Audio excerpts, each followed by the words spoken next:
And welcome to Wrestling Days Live. We are live for this watch along, this very special watch along.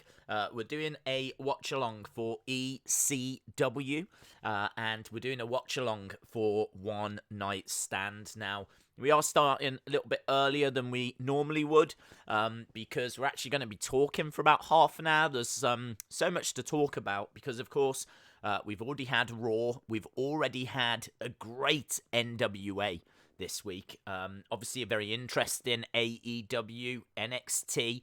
We've got Smackdown, obviously coming up tomorrow. The return of Triple H. As well as that, we've got really great new belt that's been shown on WWE Shop. I don't know if you saw that, but I did tweet the pictures out of this Triple H belt, which I thought looked quite cool. It's really cool, actually, because the actual strap, the front plate, has got his logo. It's kind of like a clover leaf, and then it's got the main plate in the center. If I can find the image of it, I will put it up rather than trying to explain it like that. Yeah, I kind of thought that we could just take a moment just to kind of have a chat about whatever you guys wanted to have a chat about. Give people an opportunity to come and join us. And then in 28 minutes' time, we will watch ECW One Night Stand. And the reason why we're doing that is because it was voted for by you lot. Last week, we did a poll over on the Wrestling Escape Pod, and you guys voted for this show. So that's why we're doing this one. It's not been chosen by me. It's been chosen by you. And, yeah, it seems like people really are enjoying ECW at the moment. We watched ECW Barely Legal last week, and I've got to say, I never saw it before. I actually thought it was a very fun show. I have seen bits of tonight, and tonight is very interesting because the main event is John Cena versus Rob Van Dam. And if you've never seen this match, I think, honestly, and I'm not just saying this, I think if there was, 20 matches that I would recommend that people watch, new wrestling fans. If new wrestling fans came to me and right, give me 20 matches that I need to see, I think the main event of tonight would be one that I would include just because of the crowd. The crowd are just the biggest part of tonight's show. They dominate. They dominate the whole show. The crowd are so passionate, so vocal, so involved. We've even spoken before about how just before the main event, John Cena, takes his t-shirt off, throws it in the crowd. They want nothing to do with him. They throw it straight back. And so he's kind of got it back again, and he's like, okay, well, I'll try over here. Again, they throw it back, and he's like, no one wants his shirt because he is the enemy. Basically, ECW was all about extreme wrestling, hardcore wrestling, and they don't want John Cena. They're not interested in the WWE. They don't care for John Cena. They want nothing to do with. They don't want to see him. So, yeah, he is in enemy territory, and it makes for a very, very fun main event. But the card under it as well, what's really great is there's not many matches that outstay their welcome. Every match is of a good length. It's a very passionate crowd, some great promos. I haven't seen this whole show either as well, so this is going to be very exciting. So yeah, really good, man. Really looking forward to watching this tonight with you guys. So CM Punk versus Cena, Money in the Bank. Absolutely. Yeah, we watched that Money in the Bank just the other week, and that would absolutely be a match I would recommend. Same with the likes of Undertaker versus Shawn Michaels. Of course, I'd be recommending that match, but yeah, I'd absolutely recommend this. I think that it's got everything. I think it's got great action. I think that if you're showing it to someone, you can talk about ECW. You can talk about the differences between ECW and WWE. You've got one of the most passionate crowd responses. So, yeah, I think it's a really, really great show. Or certainly main event. Dave's random question. If you had your own wrestling promotion, what mid-card superstar out of any promotion would you build a company around? Well, the one that comes off the top of my head would be Aleister Black. I think Aleister Black has got real potential. I think he's got a great look. I think he's got a great skill set. I think he's got a great entrance. I think booked correctly, he could very much be someone at the top of a card. Main event talent. So I think that he's got a very, very bright future. They've kind of taken the slow build approach with him. So, yeah, I'm a big fan of Aleister Black. Anna Dawes says we're going to start the watch long in 25 minutes. We are, you're absolutely right. 25 minutes, we will start the watch along. I just want to give people an opportunity to join us. As we said, we're starting a little bit early. I didn't want to just start and go straight into the watch along. You know, there's so much going on in the world, the wrestling world right now, that I wanted to just, you know, start a few minutes before, half an hour before, and then we can talk about whatever you want to talk about. There is one thing that I definitely want to show you, which I've already spoken about, and that is this Triple H belt, because I want to get your thoughts on it. This is a commemorative belt, so it's never going to be used. It's never going to make an appearance in WWE or anything like that. But I do think it looks smart. I do think it looks cool. Now, I've got it on screen. I've managed to get it on the screen, so you're going to see it in a second. You're still here. I'm still here. I want you to know that I've not gone anywhere, okay? So let me flip it over now. Here we go. So hopefully you can see that. There it is on screen.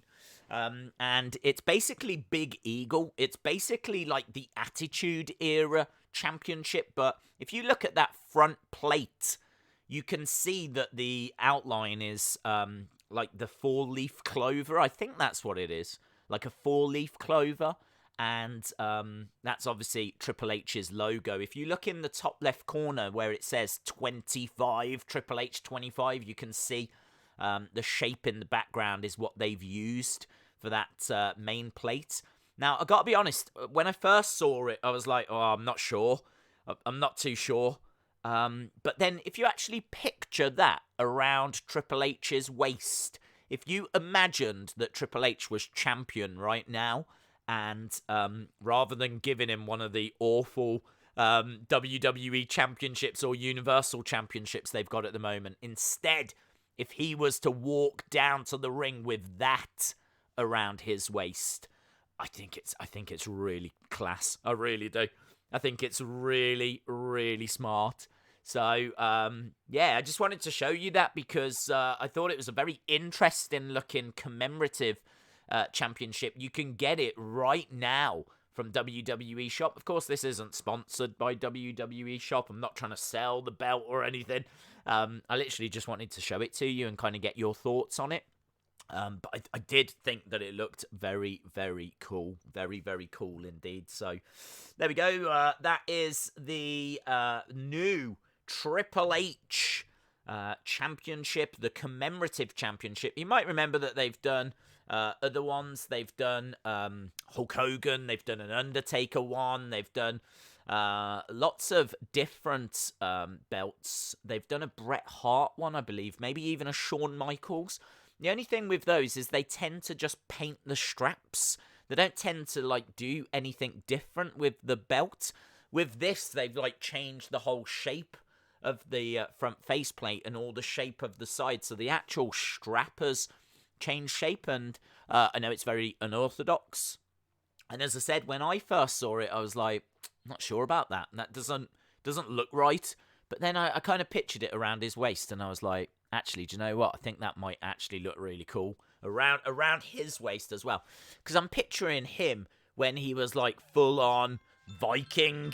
You know, when he was like full on, had like the bear skin and everything. I feel like that was a WrestleMania entrance that he had.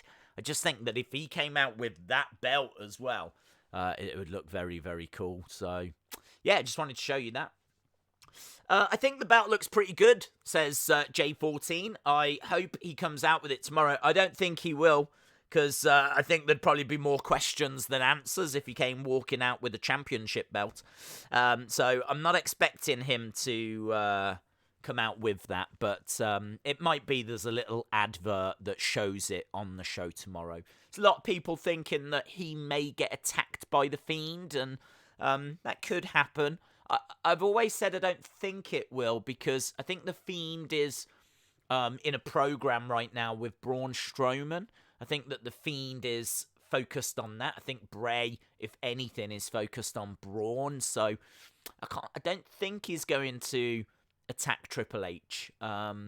If Triple H might announce that he's going to take part in the Money in the Bank or something along those lines, or he could be attacked by the Fiend. It's not completely out of the rules of possibility. But as I said, I just think that very much the story is Bray versus Braun. So I'm not sure how they would tell a story of him attacking Triple H. Days, the championship belt had the old logo on it. Kind of did.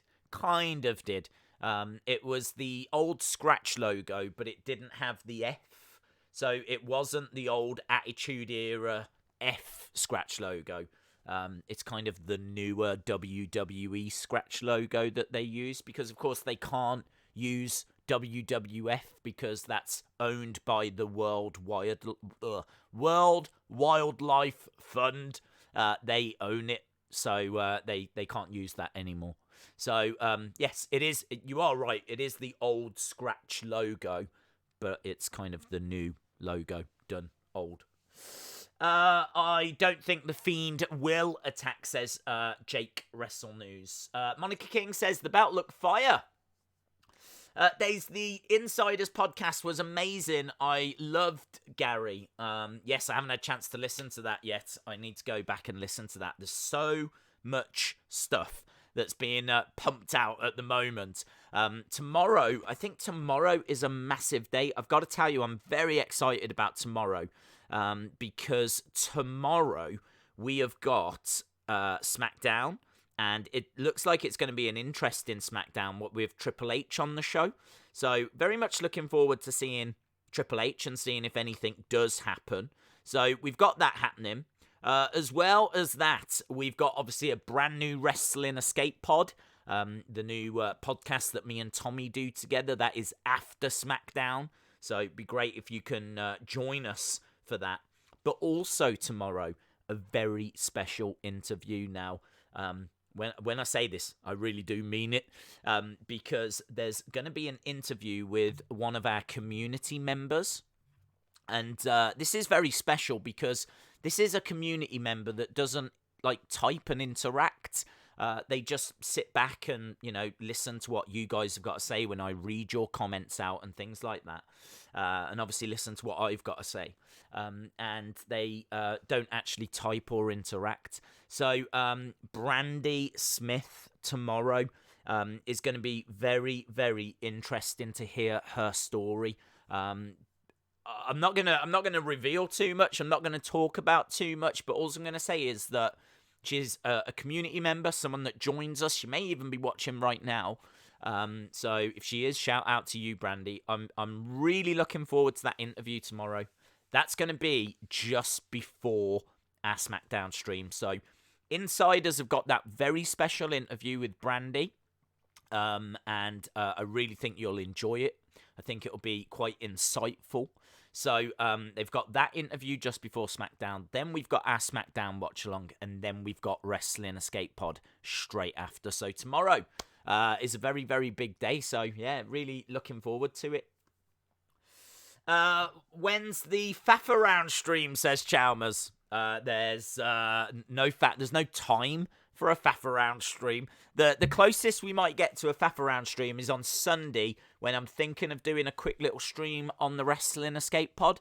And those tend to be quite fun because we don't watch anything. We literally just, in many ways, faff around for a couple of hours and we just talk about whatever you want to talk about. So I really enjoyed last weekend we did one. That's how tonight's show was decided. So yeah, I think what we'll do is on Sunday we'll be on the Wrestling Escape Pod channel. We'll do another stream where we just have a chat and just talk about wrestling and whatever you want to talk. I believe we were talking about pizza for a while as well. And is Chicago or New York better and things like this? So we really do go down some wacky and wonderful roads. So, I think we'll do that on Sunday, and we will decide what show we're going to watch next Thursday. So, hopefully we'll be done with ECW. I think we've boxed off ECW now. After tonight in particular, I think people might want a Royal Rumble or a WrestleMania or something else instead. The only stipulation is, I always say, no longer than 3 hours. No longer than 3 hours. Days, happy birthday to John Cena, says Jerry. Yes, good shout. Good shout. It is actually John Cena's birthday today. John Cena's birthday. I don't know. I think he's like 15 or something. I'm not sure. But that's quite coincidental that we're watching a pay-per-view that, as I said, would be one of the matches I would really recommend that people check out. John Cena versus Rob Van Dam for the WWE Championship. We're going to be watching that on John's birthday. Days, I sent you the hacker on SmackDown has got a YouTube channel. Okay. The only thing I would say about that is there is a lot of... Oh, look, Brandy is here. No way! Brandy, shout out to you. Love you, Days. Love the community. There we go. Look, Brandy Smith in the shadows. There we go. Shout out to you, Brandy. Thank you very much for dropping that little message in there. As I just said, very, very, very much looking forward to that interview with Brandy tomorrow. We got a little taster on the Insiders podcast episode the other day, and it was great. It was really fascinating stuff, and very much looking forward to seeing and hearing what Brandy has got to say tomorrow during that interview. So make sure that you're on the Insiders just before our SmackDown watch-along, and then during our SmackDown watch-along, obviously we got the whole Triple H stuff, and then afterwards we got Wrestling Escape Pod. So I think it all starts from 6 Eastern on the Insiders channel, which I think is like 11 o'clock UK time. And then, as we said, we go into the watch-along after. Excellent. Shout out to you, Brandy. Anna Dawes says, talking about wacky and wonderful roads, have you heard that Cody has regained the Rhodes copyright? Yes. I did hear this just before.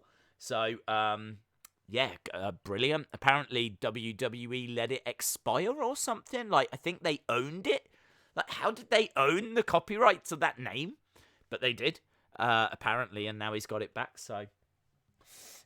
Coaster Maniacs says, shout out to all you beautiful people. Happy birthday, John Cena. Days, enjoy One Night Stand. Shout out to you, Coaster Maniacs. I will, of course, as always, drop a thank you. I might as well just leave thank you at the bottom of the screen for Coaster Maniacs. It's every single day now that Coaster Maniacs is dropping us very, very kind donation.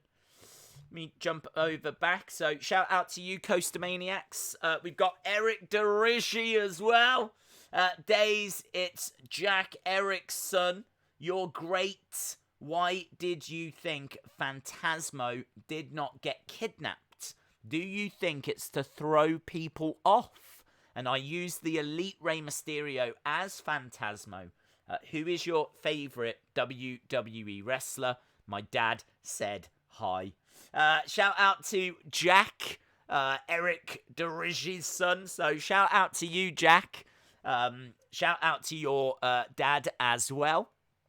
Yes, I heard that you'd used the Rey Mysterio as Phantasma from NXT yesterday, which I thought was very cool. Why do I think he didn't get kidnapped? Do I think it's to throw people off? Well, watch this space. That's all I can say. I mean, there's plenty of rumours, and so far, he's the only person that has managed to avoid actually being kidnapped. So is that a coincidence, or is it not a coincidence? I'll leave that up to you. So let me put a little thank you at the bottom for Eric, and hang on, let me put Jack first. Jack deserves to go first. Tajiri, there we go. So Jack goes first, down at the bottom. Shout out to both of you. Appreciate the support, my friend. Thank you very much. Thank you very much. Right, let me go back up because I can see that Jake Ernie has said, "Hi, Days. Do you think we'll ever see wrestling back as good as the Attitude Era or before? Stories, gimmicks, characters, things that just seem to have more passion." Yeah, Jake, I do believe that. I think that wrestling has always been cyclical, is I think the word they use. So, you can look at how great Hulkamania was in the 80s, and then look at how awful it was in, like, 94 and 95. And then all of a sudden, boom, you get a big boom period again with the Attitude Era. And then you can see how things have started to settle back down again now. So I kind of feel like there's a real cycle. We are definitely due an upswing. Definitely due an upswing. I would say that there was a slight upswing around WrestleMania 30. I really feel like WrestleMania 30 was like a good time in wrestling. So just a mini peak, if you will. I think what we were seeing with Daniel Bryan was very special and gives me a lot of hope that there's still life in wrestling yet. So I think the Daniel Bryan stuff was excellent. And then, of course, around that time, you got the end of the Undertaker streak. You got the emergence of new stars, people coming through. Some would go on to hit some great heights, like Roman and Seth, and obviously we had the Shield coming through at that time. Some maybe not so much. People that we hoped would, like Bray, didn't quite get there. Granted, he's had a great reinvention now, so hopefully he gets there now with the Fiend character, and he has. I think he has broken through now, but yeah, for too long there was a lot of misfiring with that older Wyatt family and Bray character. So I think there was a little bump around WrestleMania 30, and then for me, it's just kind of plateaued very much since then. It went back down, and it's kind of been very plateau since then, and 2019 was a very bad year. 2020 just looks like it's going to be a bad year for the world. I don't think that you can really judge 2020 in wrestling terms. We've never seen a year like this before. So, we kind of need to just get past this phase and then see where we're going from here. But, yeah, wrestling has always been cyclical. It's always been up and downs, up and downs, up and downs. And it's hard to know when the next peak is coming or what that's going to look like. But there's so many different roads that you can take wrestling. So many different roads. Wrestling will never die. Wrestling will never go away. There's always going to be wrestling. Even if the WWE hits hard times and something happens there, there'll be other companies. But I don't think they will. I think WWE are going to keep on going, and hopefully they can find a way imagine that. Imagine if when the crowds come back, that is the melting pot. That is the enthusiasm that everyone needed. This pause right now could be the reset. Could be. I'm not saying it is, but I'm just saying that I think the superstars, when they walk out in front of that crowd again for the first time, they're really going to feel those goosebumps. They're really going to feel that rush of adrenaline. I think crowds just being able to go out and watch live wrestling again, it's going to give them that rush. And, that could be, with the right stories, a great mixing pot for some very interesting times to come. So, I don't know, maybe it's fairy tale thinking, but we could be literally on the verge of something very special, because the world has never been through this before. So, Jake, great question, my friend. Hope that kind of helps answer it a little bit. I don't know.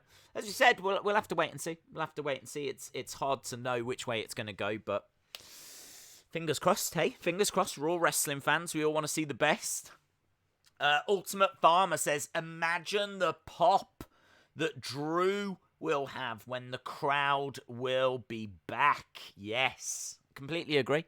Completely agree. I think that's going to be a very special moment for all of us to actually see a crowd back in wrestling. Something that we've taken for granted many, many times. And I can't imagine that the crowds, when they do get back, are going to be sitting on their hands. They've been sitting on their hands for a long, long time. I think they're going to be very passionate, and I think they're going to be very vocal. And as I said, hopefully that's going to be a breeding ground for some absolutely fantastic things to come. Days, I watched ECW One Night Stand a little while back, but I am definitely up for watching it again. Well, there we go. Sports Parade, no, it hasn't started yet, my friend. We're just allowing people time to come and join us, time to find their ways to this stream. And then we're going to start in about 5 minutes. Shout out to Mr. Thomas. Days, if you had to choose Dexter Lumis's first feud, who would it be? I would probably want to put him in there with someone that was great and maybe I don't want to say is on a downward spiral, but do you remember when Rhino was in NXT? Rhino would have been a great person because Rhino's a great name, someone that can give a great match, and getting a win over Rhino would have been, you know, a nice little notch in Dexter Lumis's belt. You kind of look at people like Damian Priest and it's like, well, Damian Priest needs a win, you know? I kind of feel like Damian Priest has got to get a win, so if Dexter Lumis wins over Damian Priest, that really doesn't help Damian Priest. Then you take a look at like Johnny Gargano and you go, that doesn't feel right because his main event. You look at Ciampa, you go, that doesn't feel right because he's main event. He couldn't feud with Adam Cole either. Kind of feel like all of those guys are right at the top. Velveteen seems to be in a program with Finn Balor. Keith Lee's got the title. Is it too soon to give Dexter Lumis a shot at the title? I would think so. So, I don't know, you're kind of looking around going, Tyler Breeze, maybe? But I love Tyler Breeze. I don't want Tyler Breeze to lose. So you go, okay, not Tyler Breeze. Well, then I'm starting to think, who else is there? Who else is there that's a single star that's on NXT that's kind of been there and done it that could put over Dexter Lumis? And I'm struggling, to be honest. Maybe Killian Dane, but even Killian Dane hasn't really had the opportunities that he deserves. I think it's really hard, you know. I think it's really hard. Maybe Pete Dunne. Pete Dunne has been a champion, UK champion for a long time. Maybe Lumis getting the better over Pete Dunne. I mean, Pete Dunne is been UK champion. He's current NXT tag champion. Once the travel ban is lifted, then he would be a decent name that's not quite at the main event scene, but he has held one of the titles for a long, long time. He would be a big name for Lumis to get the better of in a feud. And imagine those matches. Imagine Pete Dunne against Dexter Lumis. That would be insane. That would be brilliant. That feud would be amazing. So I kind of feel like that wouldn't be a bad option.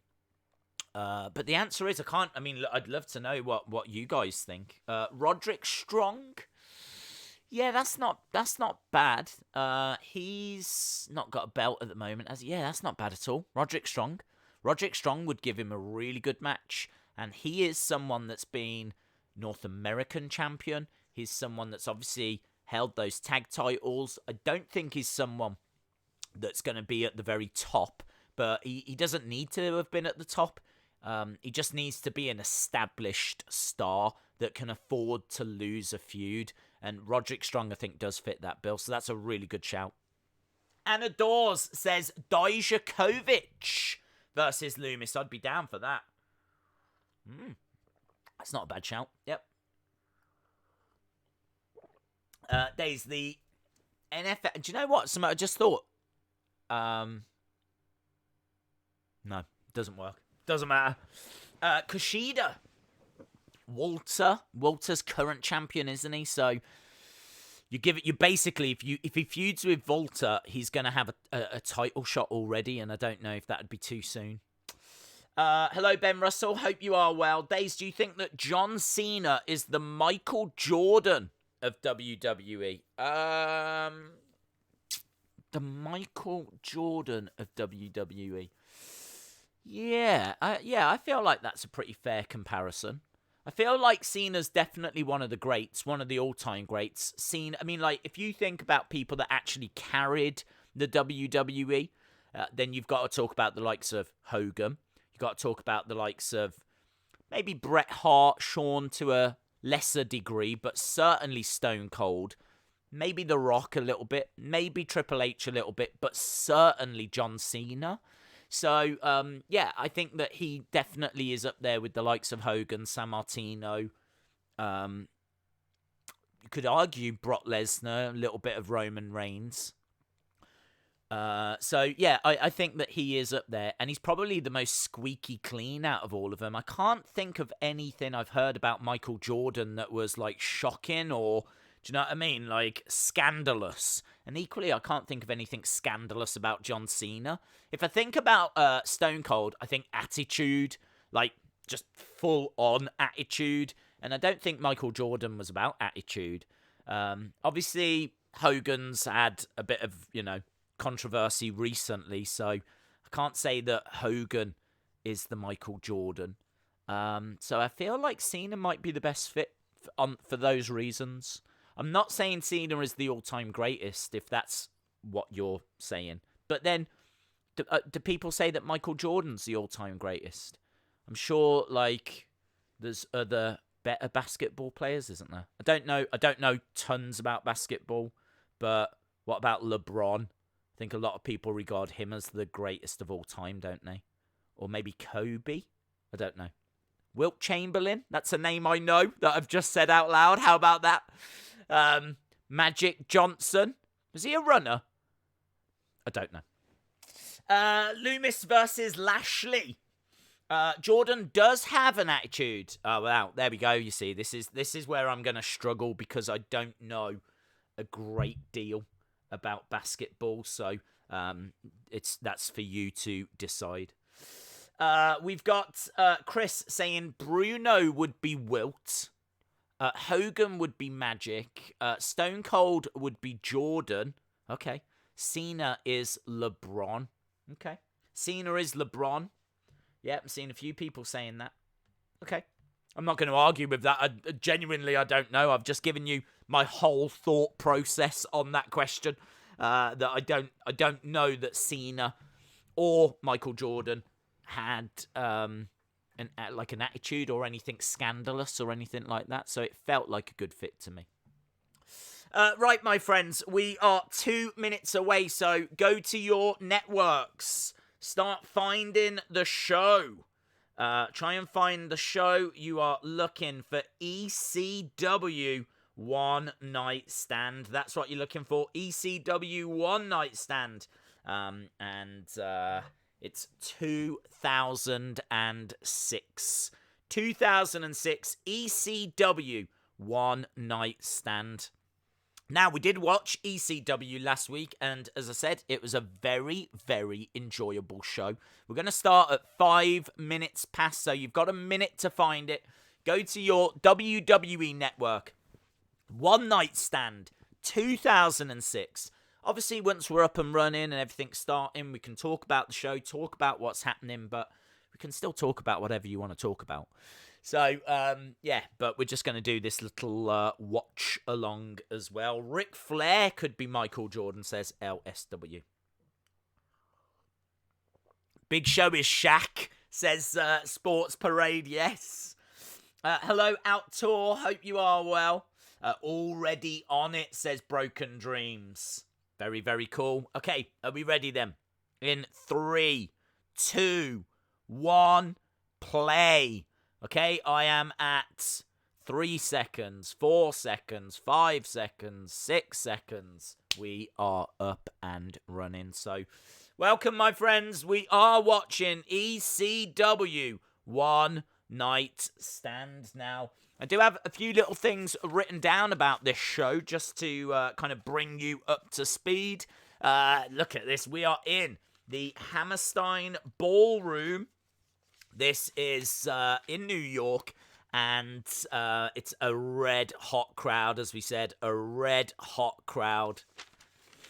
I can tell you that this had 280,000 buys, which is a lot. It did very, very well. It was down on the year before. They actually brought it back in 2005. And as a result of the success of that show, they brought it back here in 2006. We're starting off with the man behind it all, Paul Heyman. Paul Heyman making his way down. Look at that. There's people actually bowing down to Paul Heyman as he's getting into the ring. If you are just joining us, I'm at 1 minute 20. There's 2,460 people in attendance, and look how passionate those fans are. There's some iconic signs in this crowd as well. Probably the most iconic is, if Cena wins, we riot. If Cena wins, we riot. And it's just kind of hanging on the barrier. You can see some guys that have got their shirts off. They've got ECW painted across their chests. Look at this crowd. This might be what the crowd's like when we finally get back to wrestling shows with crowds. It says, thank you, Paul. Pork? What does that say? Pork? Is there a pork chop? Is there a pork chop cash sign? Do you imagine if there was a pork chop cash sign? That would be amazing. Paulie is the chant from the ECW fans. This was good, but 2005 was better.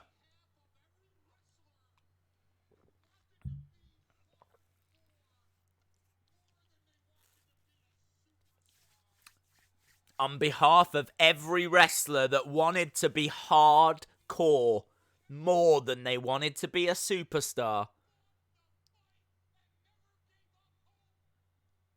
For those that never gave up hope.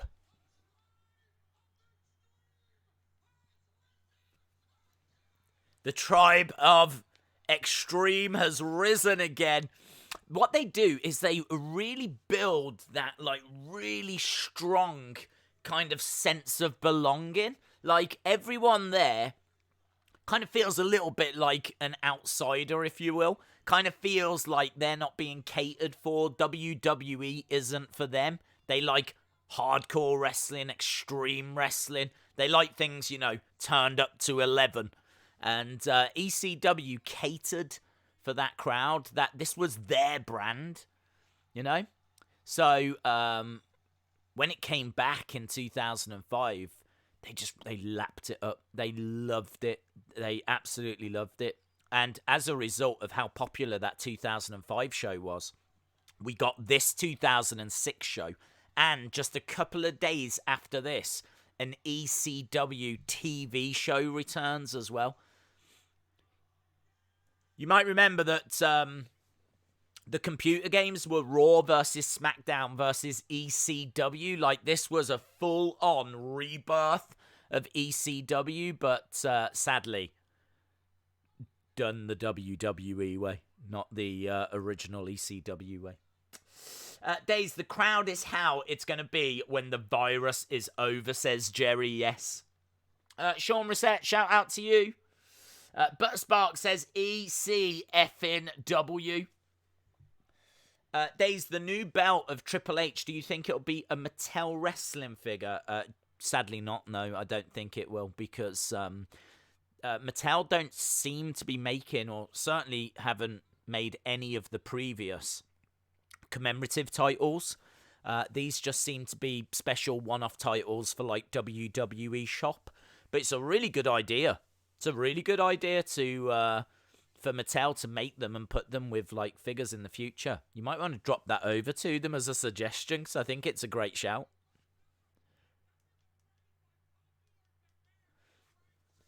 Paul Heyman says, if ever the phrase by popular demand rang true,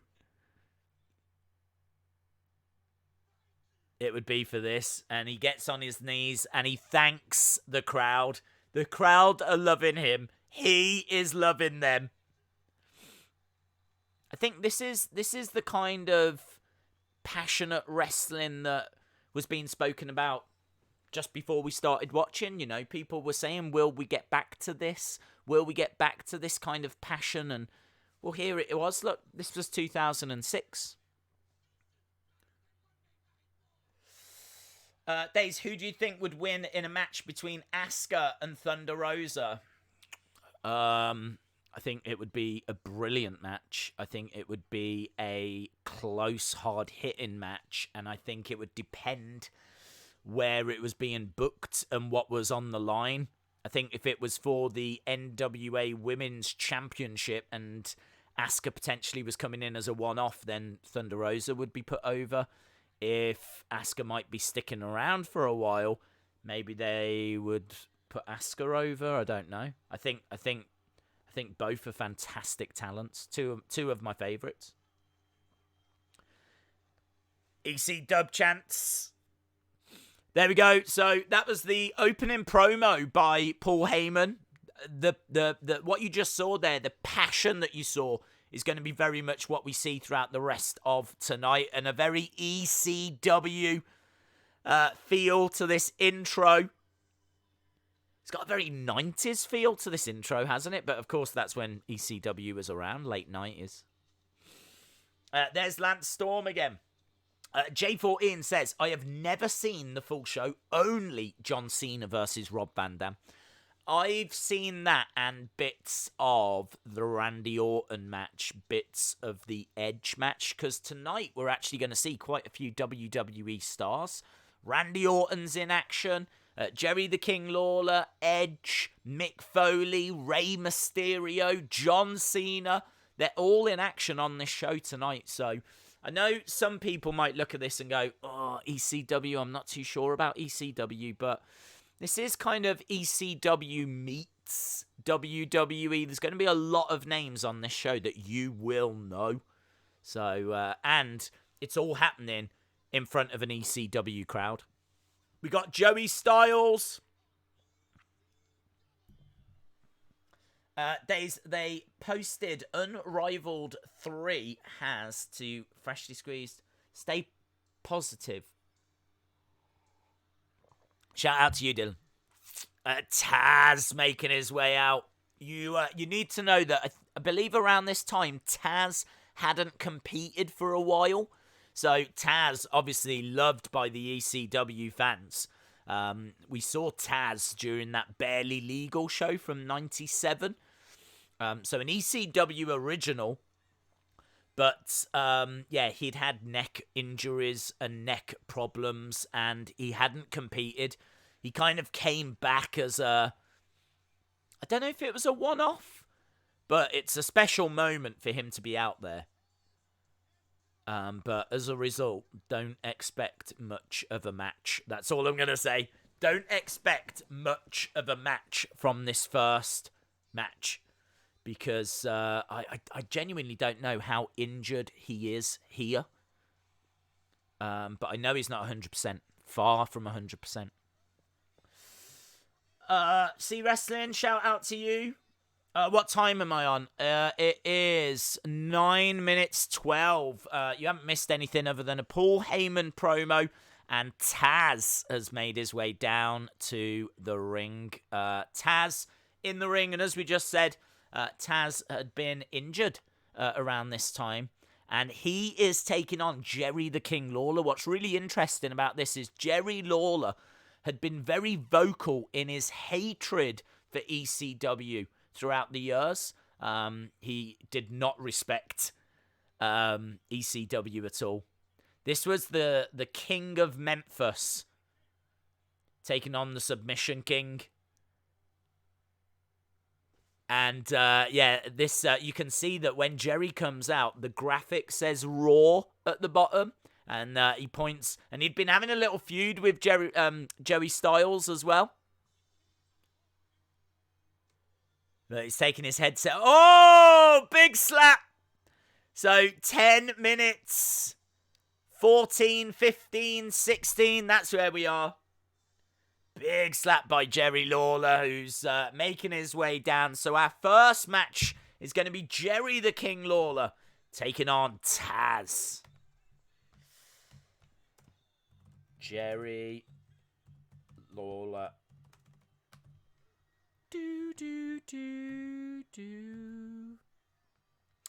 Days, the new belt of Triple H, do you think it'll be Mattel? Jerry, I answered that, bud. I said no, I don't think they're making any of those commemorative titles. Go back to your brand, Lawler, says the man who fell into the river in Lego City. Is that Joey Styles in the ring? Oh, and there we go. Look, Tazz from behind has already managed to catch Lawler.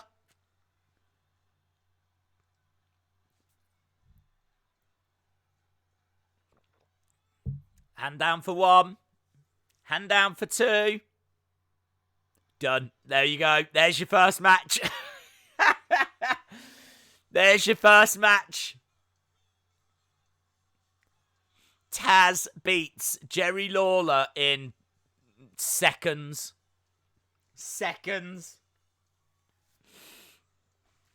Days, WWE have just confirmed that 2K21 won't be happening. Ooh, I didn't see that. I didn't know that. I haven't heard that. That's interesting. What have they said?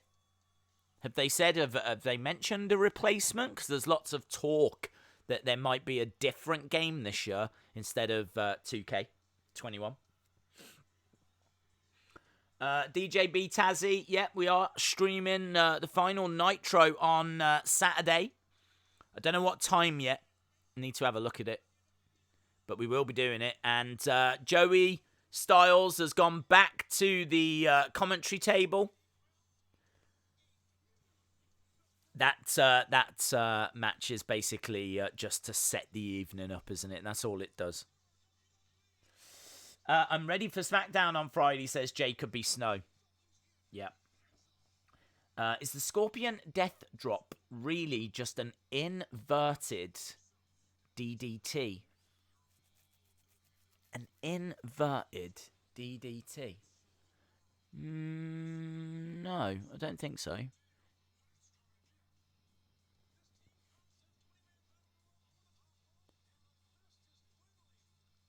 I'd have to have a look at it.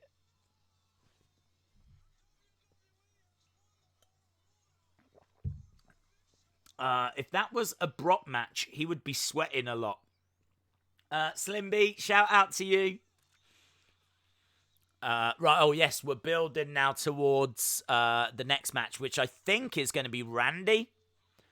So, because ECW had a new TV show starting, they had a couple of WWE stars join them, and Big Show and Kurt Angle were those stars that joined them in preparation for the new TV show starting.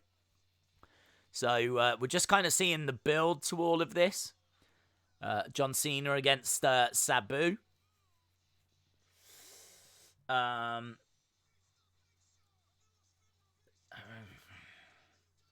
out to William Hensey.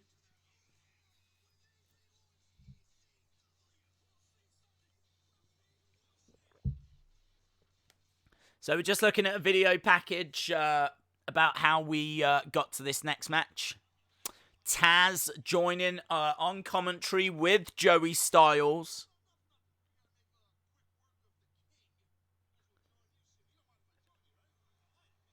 Love this.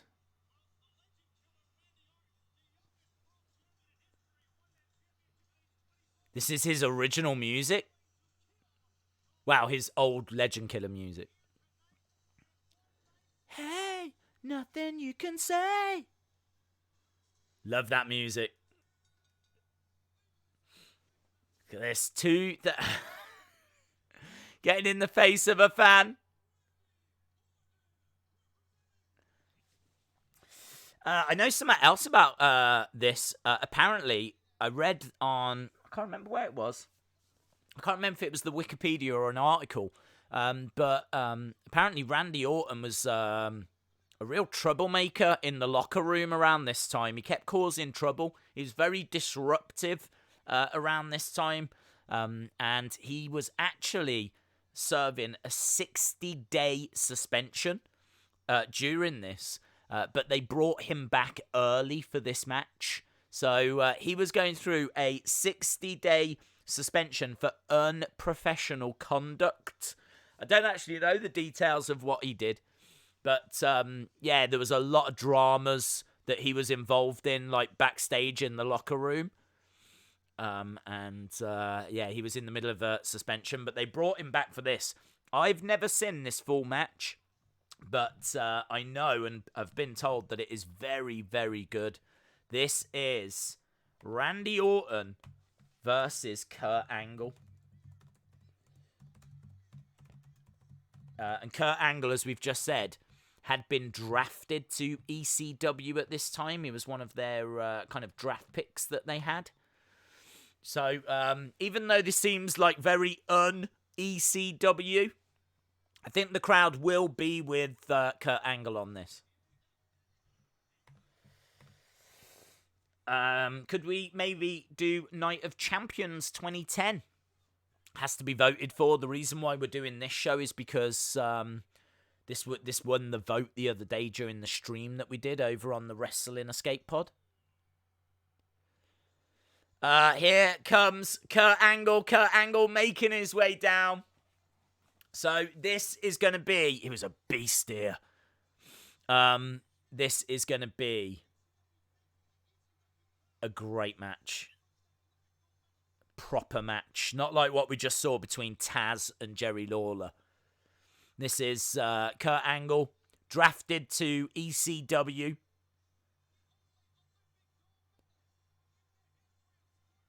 The only Olympic gold medalist in the history of sports entertainment. It's quite interesting watching the ECW fans reacting to Kurt because I kind of feel like Kurt doesn't really represent ECW. But I think they appreciate his athleticism and they appreciate what he's achieved.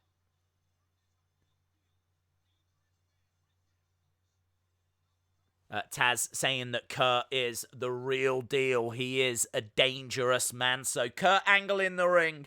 Randy Orton on the outside. If you are just joining us, we're at 18 minutes, 2 seconds, 4 seconds, 5 seconds. Oh, Tyler. There you go. I read your mind. We're at 18:10, 18:11, 18:12, 18:13. You've only missed a Paul Heyman promo and Jerry Lawler versus Tazz, which was literally seconds long. There was nothing to it. This is going to be, look at that mouth. Look at that mouthpiece as well that says ECW. Very, very cool. I love the ECW on the ring mat as well. I think that looks great. The turnbuckle pads, I think, are all just black, are they? Already, Randy Orton rolling out of the ring. Slowing down the pace. Really thriving on the hatred of the crowd. I think they're chanting boring.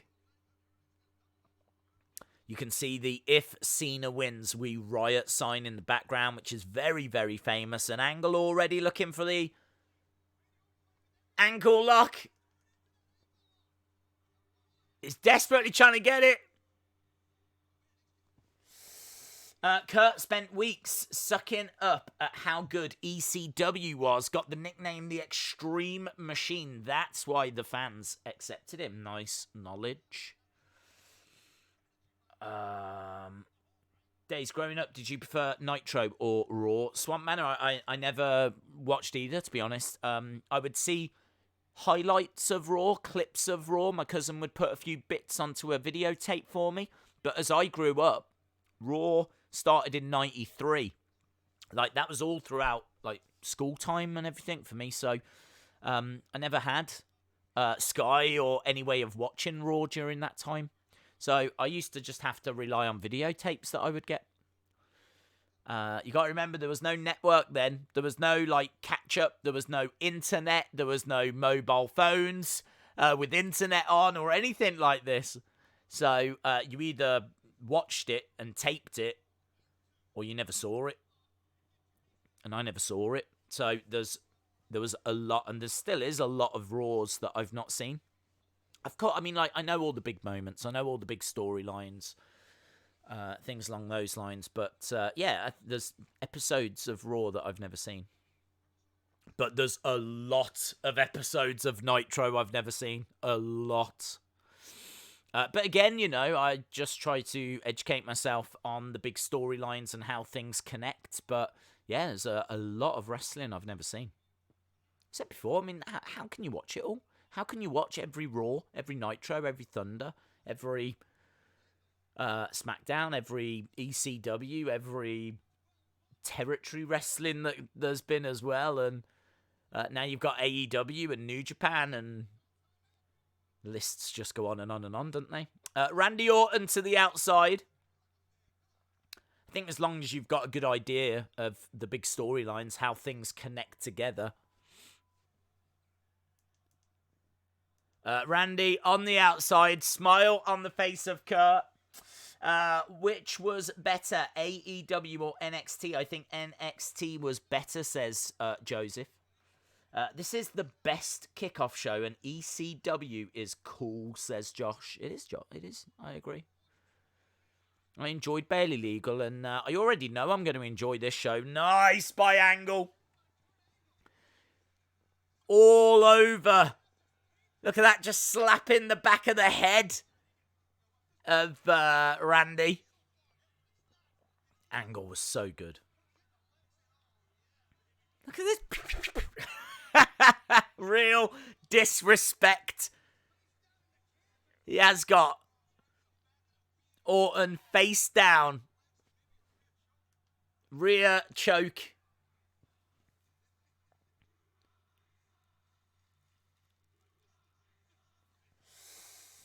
Shout out to Hazib. Hope you are well. Becky Lynch versus Liv Morgan. Money in the Bank 2020. So, if you are just joining us, we're at the first proper match of the evening. We've got Kurt Angle against Randy Orton. Orton getting over to the ropes and Kurt having to break the hold.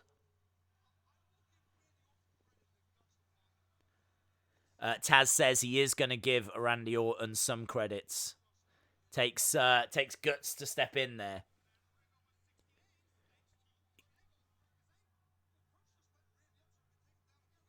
Yeah, he's actually letting Randy put a headlock on him, and he throws him. And again, he's going to let him put a headlock on, and Randy Orton doesn't quite know how to approach this. Yeah, he is. He's giving up opening position. And again, he's just getting out of this. He's really and again.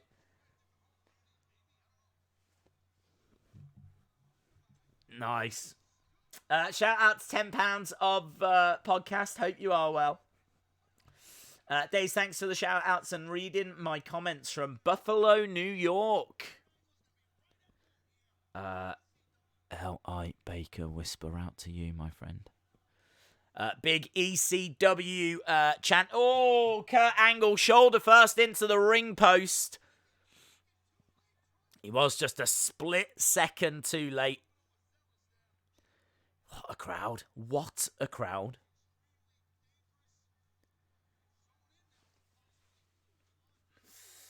Jimmy Crane, 1986. Is this the one that JBL laid into Meanie, or was that 05? That was 05, where he legit started attacking Meanie. That was the 05 one, I believe. Who knows? We might end up watching that next week. ECW tends to do very well in our polls. But shout out to you, Jimmy Crane, 1986. Tyler says, where are you at? I'm at 25:06, 07, 08. Oh, big slam down by Kurt Angle.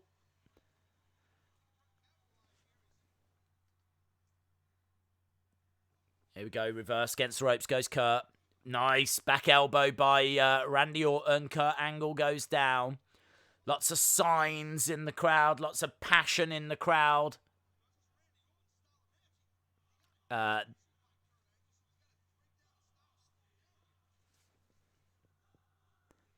they chanting knock off Cena? Into the corner goes Kurt. Daze, did you see Being the Elite 200? I didn't. Was it good? Was it a good match? Rob Van Dam versus Sabu. One Night Stand 2005 was even better. Daze, I think this is the most red-hot crowd ever. I think it's definitely one. If you was to talk about, like, best crowds, I would definitely be talking about this crowd. Do you remember that crowd when Roman had beaten Undertaker? Was it WrestleMania 33? And the next night, Roman was standing on Raw, and it took, no word of a lie, about 10 minutes. Like, every time he went to actually say a word, the boos, like, that were coming from the crowd. It's one of the most, crazy responses, outlandish responses. They just wouldn't stop. Again, Kurt Angle. All over. Is Randy biting him? He is. Randy Orton biting Kurt Angle. This crowd are still chanting away. Back elbow by Randy Orton. Days freshly squeezed Orange Cassidy and Matt Riddle would be fun as a team. They would. I thought that was a good match yesterday with Orange Cassidy. Headlock by Randy.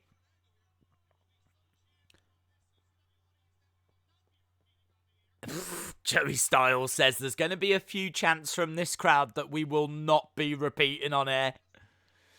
I have to, obviously, for reasons, have to have the sound turned down, so I can't always make out what the crowd are saying, but I can certainly hear them still. And they've got, they haven't shut up. Since the start of this show, they haven't shut up. But great headlock by Orton. This is a really good competitive match so far. Really interesting. I was about to say opening match. It's not quite the opening match because, of course, Jerry Lawler against Tazz was, but I'm not sure that really counts. Against the ropes goes Orton. Belly to belly, no. Rake of the eyes by Orton. Crowd really into this. Back elbow by Orton. Angle into the corner. Moves out the way. German.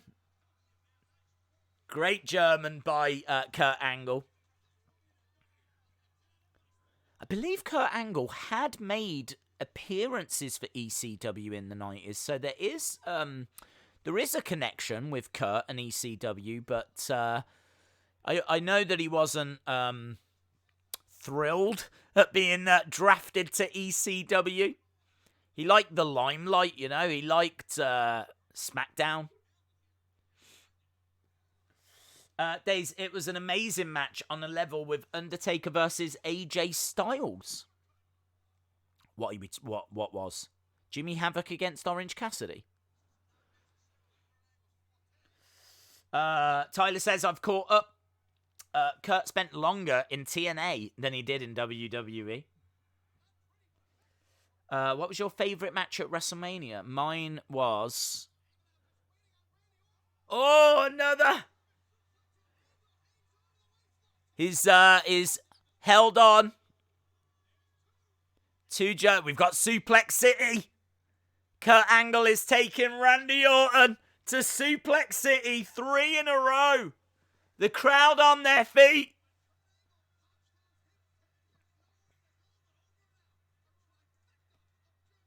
A trifecta of German suplexes. Here we go. Went for the angle slam, but couldn't get it. Oh, drop kick. Nice drop kick.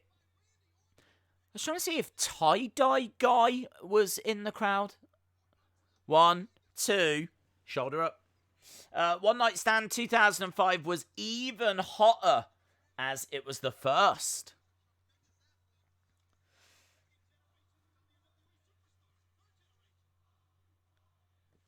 I think they're saying thank you, Orton, maybe. I'm up to 30 minutes, 50 seconds, if anyone was just joining us. Here we go. Kurt Angle looks like he's ready here to put Orton away. Picks him up. Boom. Gets him. 1, 2. Oh, he doesn't. 2.9. I really thought he had him then. Kurt standing on the ankle. Grabbing it. Ah! Look at that. It's properly...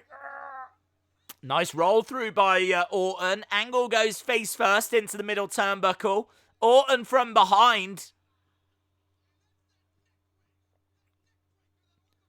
This is a good match. This is a good match.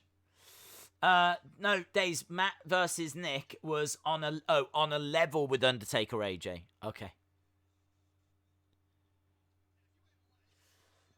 Who will win, ECW or WCW? Vince.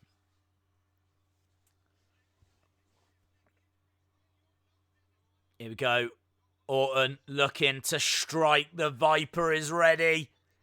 No. Angle pushing him away. Back elbow by Orton. This is good. Orton looking to go up top. Angle is down.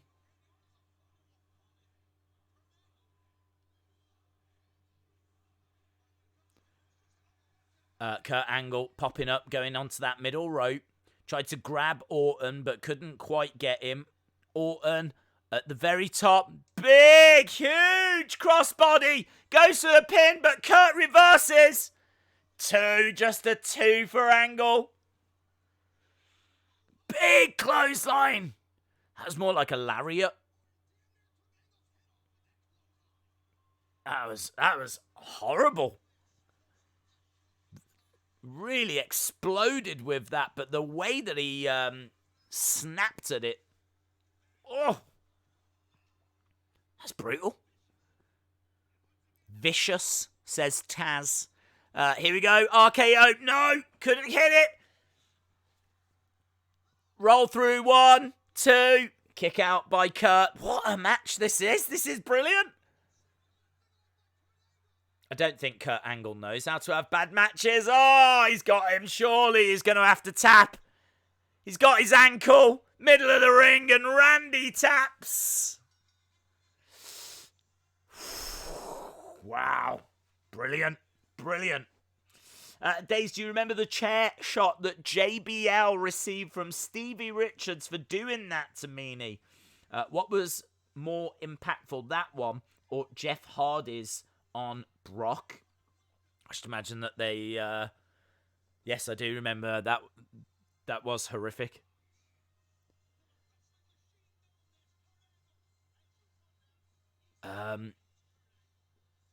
ECW's Kurt Angle. So Kurt picking up the win. Signs in the crowd saying ECW lives.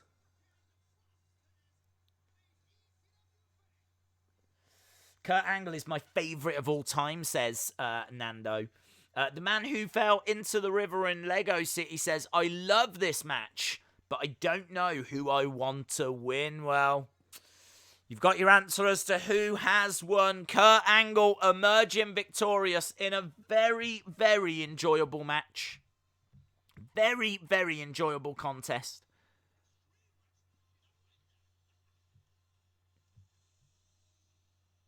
And there we go. Kurt jumps out the ring, gets pats on the back from members of the crowd as he walks away.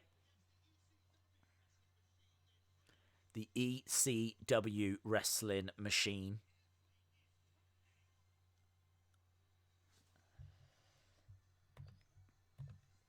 ECW fans absolutely loving him.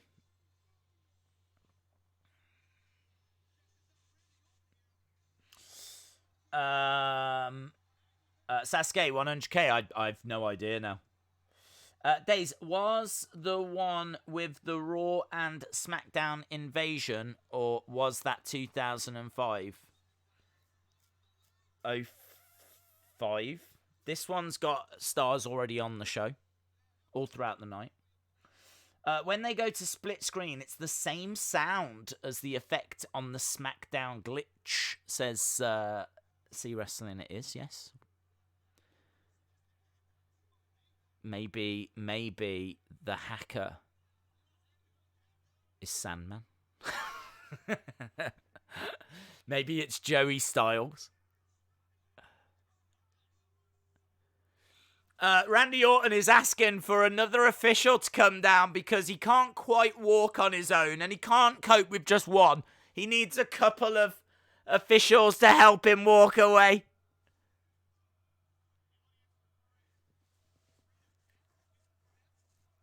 They're chanting at Orton, and Orton's waving. My fans are chanting. There we go. They're clearly not his fans. Clearly not his fans.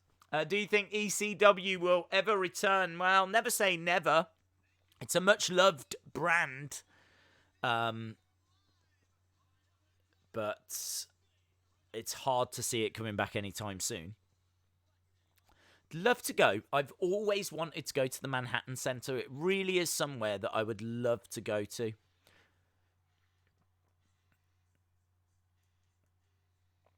Right. We have got F.B.I. full-blooded Italians. Now, I don't know a great deal about this group. F.B.I. versus, I think, Super Crazy and Tajiri.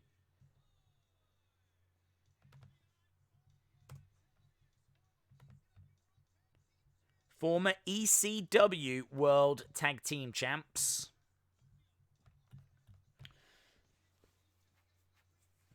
They should have left him there. They should have left him there. Just carried on the event with Randy Orton down at ringside. And just carried on. That would have been pretty funny. The crowd is very harsh, says J14. Right, here we go. Look, Tajiri. Do love Tajiri. And Super Crazy as well.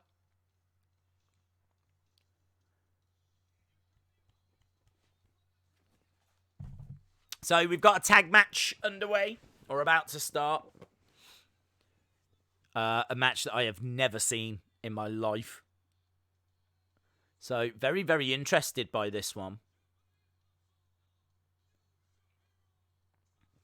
Let's have a look and see if we can find out a little bit about full-blooded Italians. Full-blooded Italians. My ECW knowledge isn't the strongest. So, F.B.I. Wrestled for Extreme Championship Wrestling in the late 90s and during WWE during the mid-2000s. Obviously, that's what we're watching here. The original Full-Blooded Italians began in 96 as a comedy stable.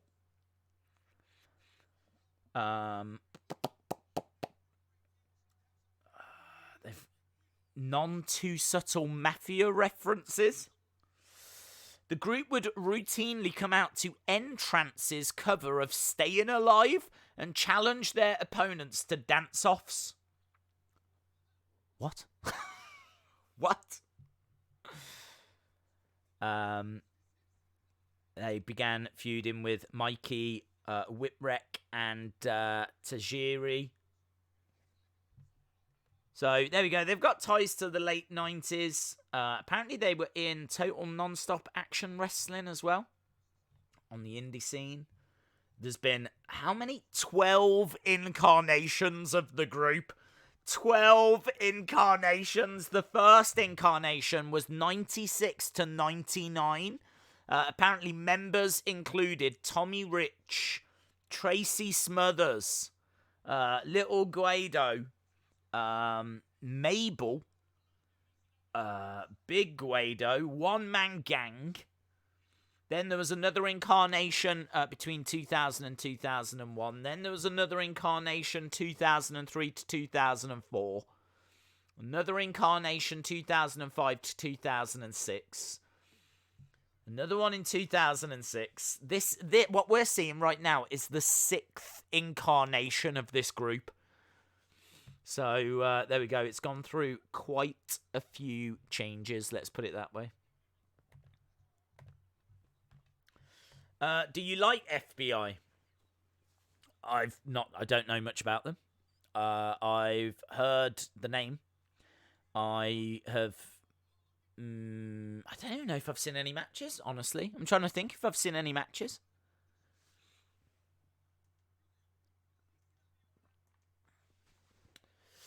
DJ B Tazzy says, I didn't know that. Neither did I. We're learning together.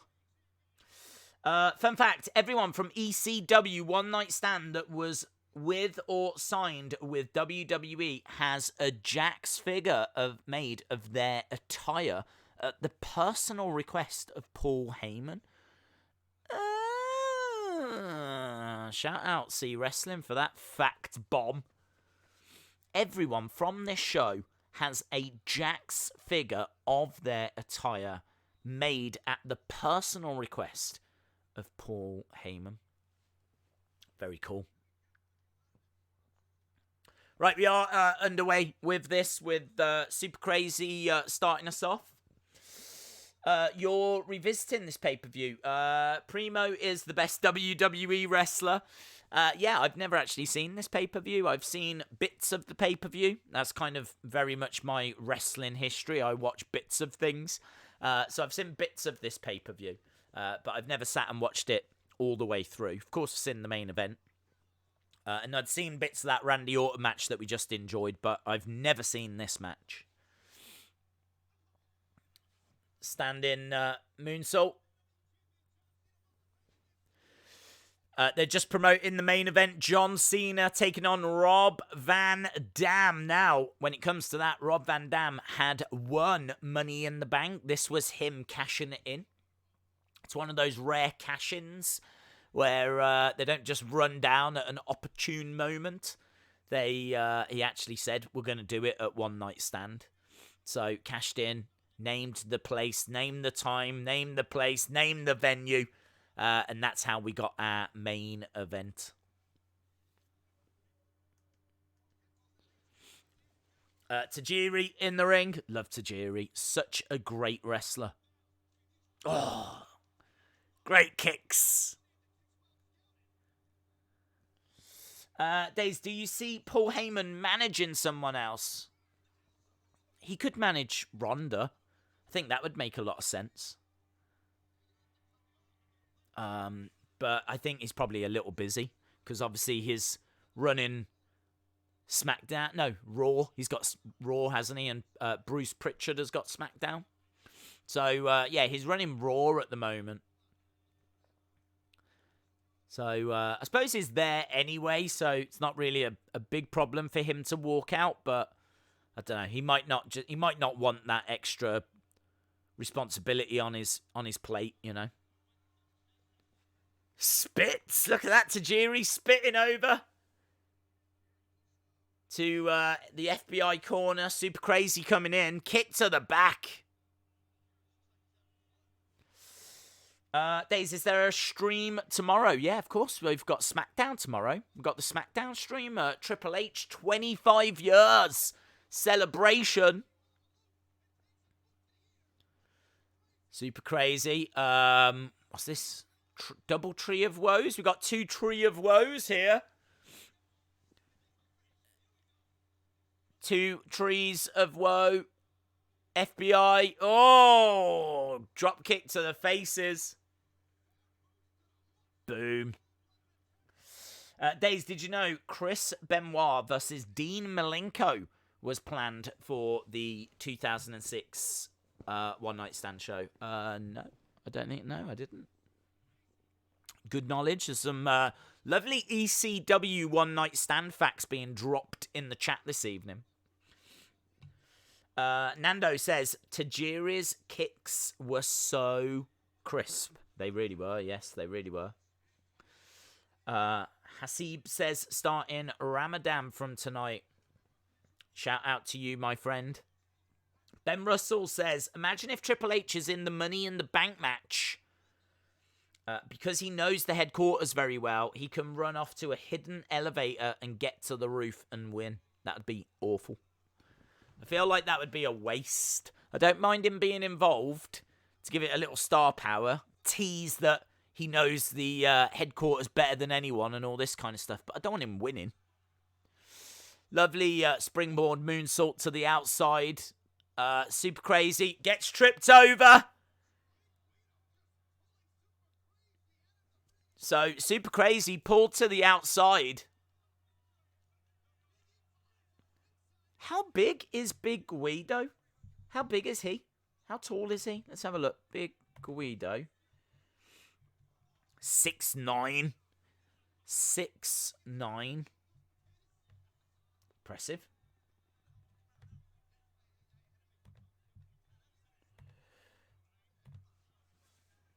Is he getting involved again? Throw in super crazy back into the ring. 1, 2. Tajiri having to kick through the ropes. I wonder how YouTube feels about this being called ECW One Night Stand. They're fine with it. I asked them.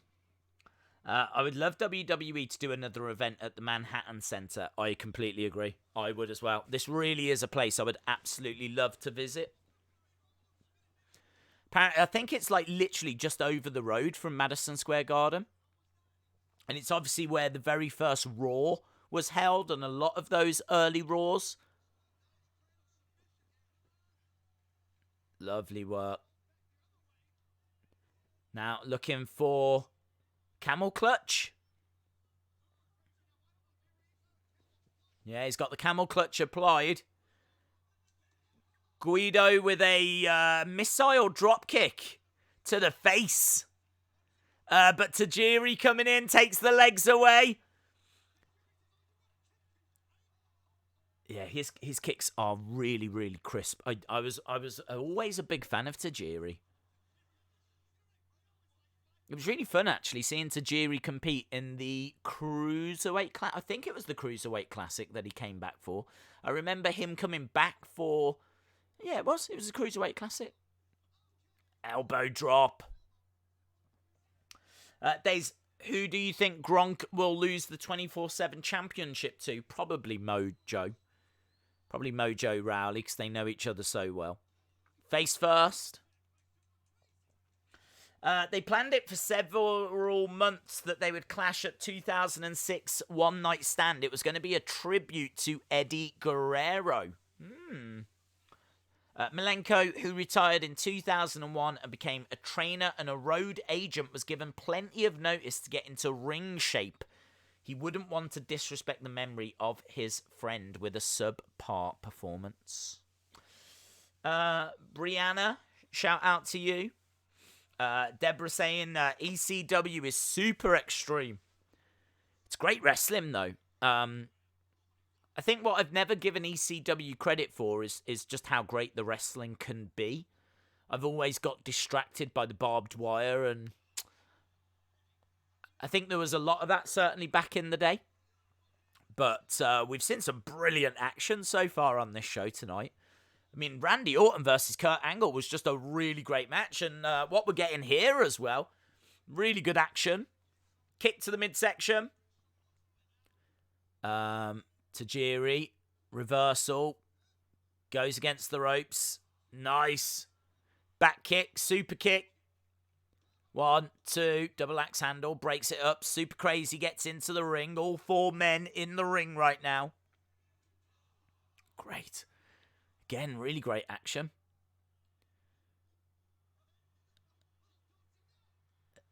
A little do-si-do. Here we go. Dual tarantulas. Look at this. You don't see that move that often. The tarantula.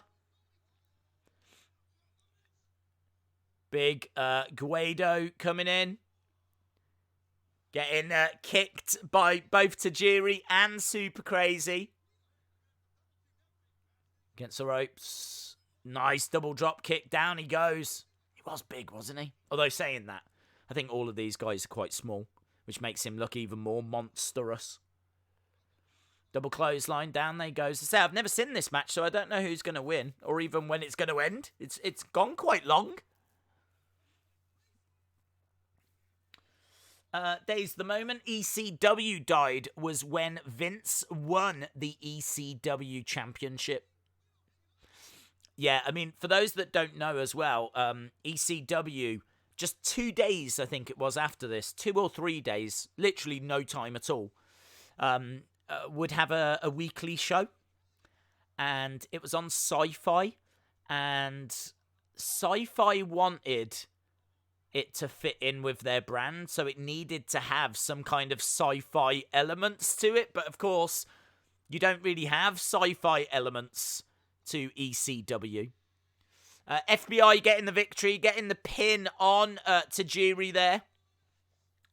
So, yeah, it started getting all weird. They started to try and bring in some characters that just didn't belong.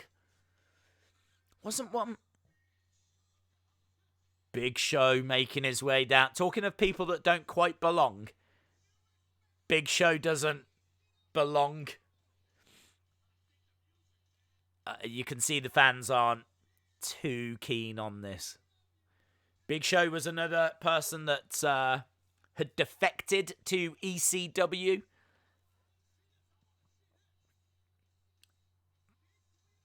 Big Guido and Big Show. This is, I mean, low blow. Low blow by Big Show. Super Crazy went up top, but Big Show just moves out the way. Big Show grabbing Tajiri. Knee strike. Tajiri goes down. Brianna, shout out to you. Famous KJ, shout out to you. Sean says, Guido, Super Crazy, and Tajiri have had 3-way classics. Well, I've got to say, I was very impressed with that match. Oh, I thought it was, yeah, very, very good. Big Guido gets booted, kicked out the ring, and Big Show just kind of buries everyone that was in that match then. He has got snot coming down his nose as well.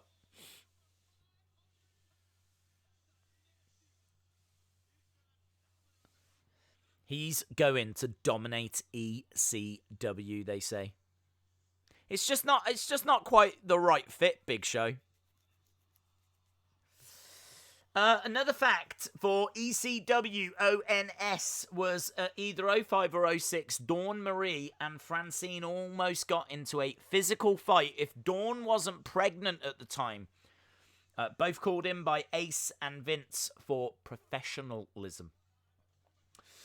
These streams are quality. ECW was the business. Can't wait for that t-shirt moment again. Haven't laughed that hard in a long time, says Aceman34. Shout out to you, my friend. So, F.B.I. versus Super Crazy and Tajiri. Very fun match.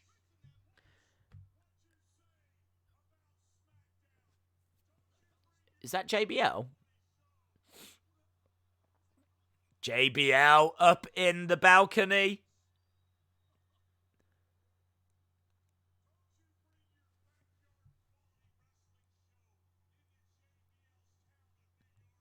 Don't bring your backyard quality show into JBL's backyard.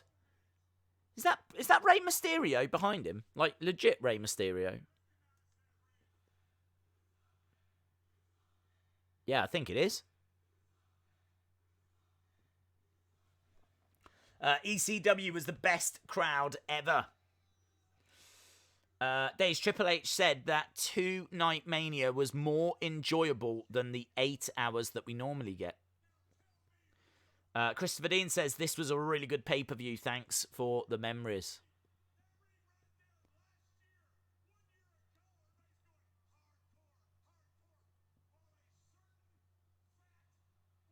There we go. He says that ring right there last year.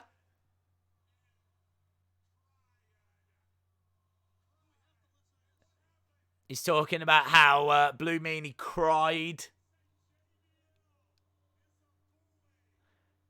You say JBL is a bully. He did legitimately shoot on the Blue Meanie.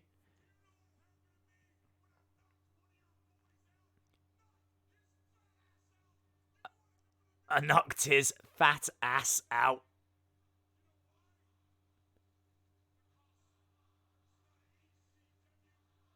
Look at this crowd. Look at this crowd. Are you watching at how this crowd are reacting to JBL right now? Amazingly, we're 56 minutes in.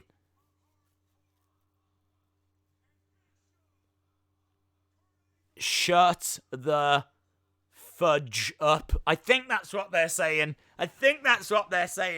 Shut the fudge up. Get the fudge and shut it up.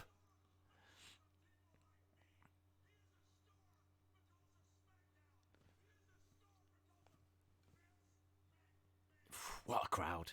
I know I keep saying it, but what a crowd.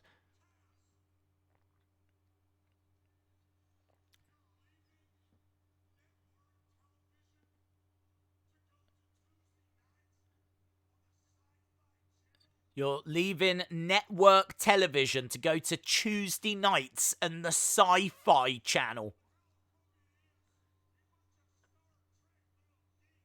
You bunch of Star Trek little geeks.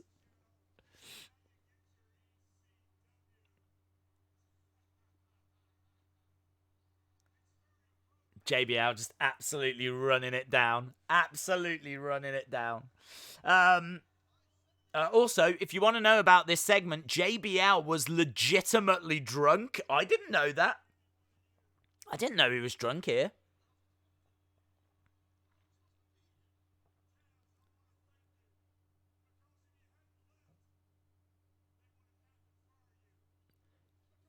JBL says, Tazz, I want to thank you. If you hadn't have left, then they would have had to have fired you.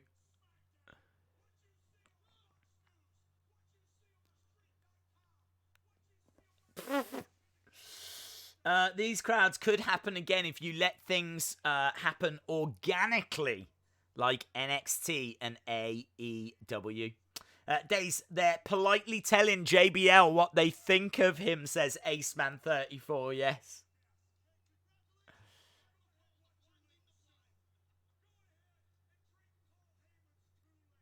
Go ahead and drink Paul Heyman's Kool-Aid. A lot of excitement around this time because, you know, ECW had been away for, was it around about 4 years, and then came back in 2005 because I think they put out a, like, best of ECW DVD and the sales were crazy. And as soon as they saw the numbers that the DVD had done and they saw the demand, they were like, wow, we've got to do something. So they did one final show, ECW One Night Stand in 2005. And that was meant to be goodbye, thank you for everything, we love you, goodbye. It went that well. They brought it back the next year, and that's what we're watching now. But not only did they bring it back, they managed to get like a TV show out of it. And as we said, it fell apart. But yeah, it's just worth knowing that all of this stuff, you know, happened. Here we go. Right, I actually don't know what this match is. This is... Okay, this is Rey Mysterio versus Sabu for the World Heavyweight Championship. Rey Mysterio versus Sabu for the World Heavyweight Championship. Right, Sabu in the ring.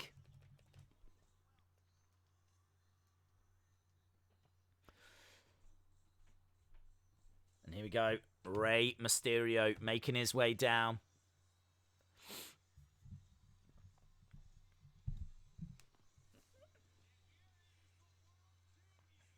Look at that belt.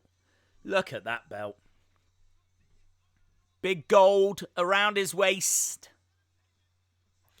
If anyone is just joining us, where have you been? And second of all, we are now at 1 hour 57, 58, 59, 1 hour, 1 minute. That is exactly where we are. You've missed a couple of matches, but we're getting ever closer. We're working our way towards that main event. We're about an hour and 40 minutes away from the end of the show.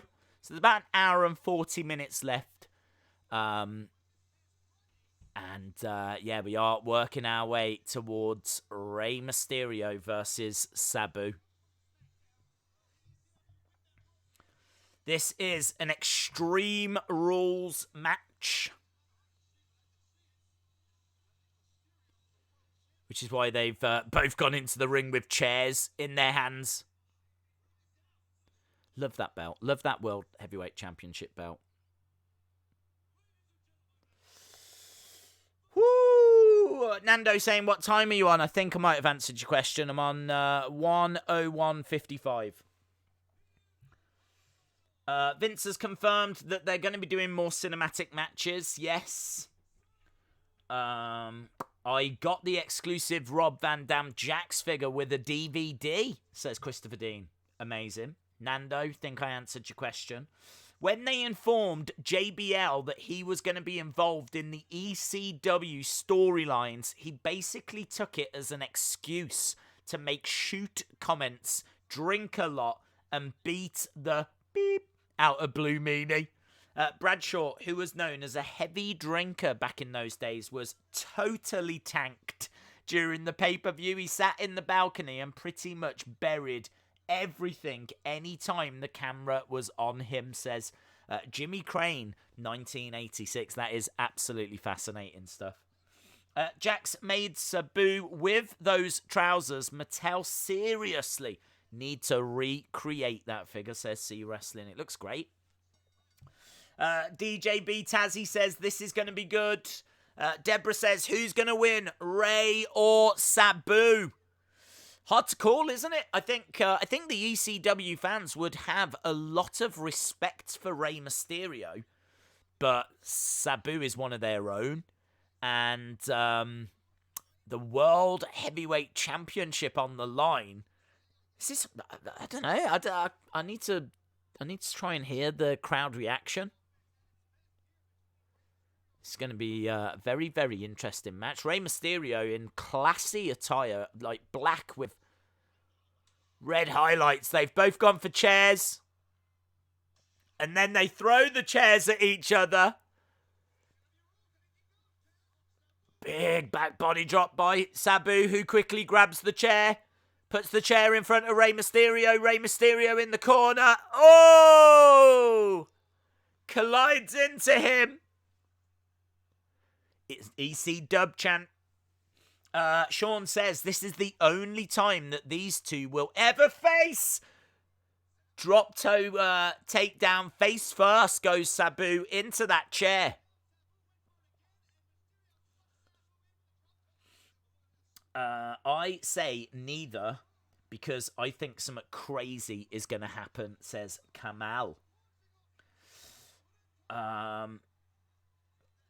Go find your porn star wife when Meanie was on screen repeatedly referring to Mike Awesome as Mike Awful and screaming that Masato Tanaka was his doorman about 5 and 6 times. Rey was an ECW original as well. He was in ECW wasn't he? But I don't know how long. I don't know how long for. I'll be honest. I don't know how long for. In fact, I can very quickly find out. He had a brief stint ECW 95.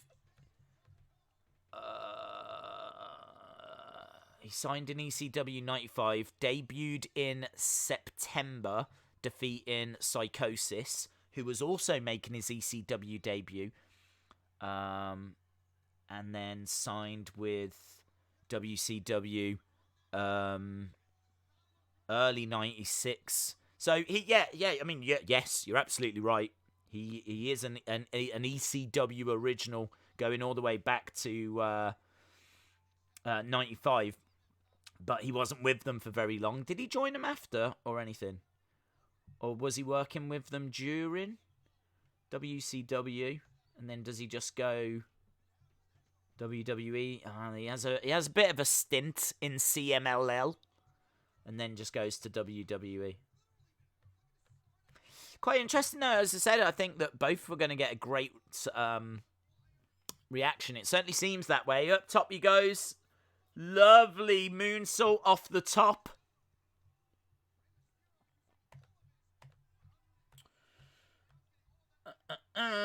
Days, can I get a shout out? Shout out to Undisputed Gold. Kick to Sabu. Love Ray's mask. It's got ECW on the back of it. ECW on the back. He's kind of hung up on the ropes. Leg drop down. Guillotine. Guillotine leg drop. Going for the pin by Sabu. 2. Kick out by Rey. Kamal says he only had a few matches with Psychosis in 95 before ECW, and I believe he went in as Rey Mysterio Jr. Sean says Rey Mysterio's first TV appearance in North America was in ECW. No worries, Undisputed Gold. James Chadwick says, is there a bone that Sabu hasn't broken? Here we go, Sabu getting in to the ring, grabbing a chair. Ah! Jumps down with that chair across the face of Rey Mysterio.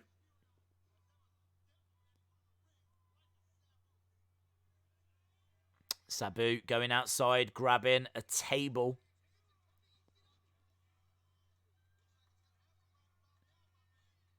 Here we go, Sabu standing on that table. Nice drop kick by Rey. Sabu is on top of that table. Table set up in the entranceway. Seated senton. Through the table goes Sabu. ECW chant from the crowd. I wish TNA was on the network, and then you could watch the TNA Hardcore Justice. They did the pay-per-view to pay respect to ECW after what WWE had turned it into. Have they already, or did it get cancelled? Because wasn't Impact going to do an old school TNA show recently? But it might have been cancelled unless they... I'm guessing it was. I don't know. But I will admit that that did look quite interesting. And that, as you just said, what's it called? Hardcore Justice. That sounds interesting as well. Sonny Wolf, shout out to you. Undisputed Gold says, dream match, Kenny versus Adam Cole. I don't know if it happened, but I would love to see it. I can't think of it off the top of my head, but it could have. Did it happen? I mean, they were both in Bullet Club in New Japan, so I can't see them having faced each other, and unless it was before they were in Bullet Club. Unless they faced each other in, like, Ring of Honor or something.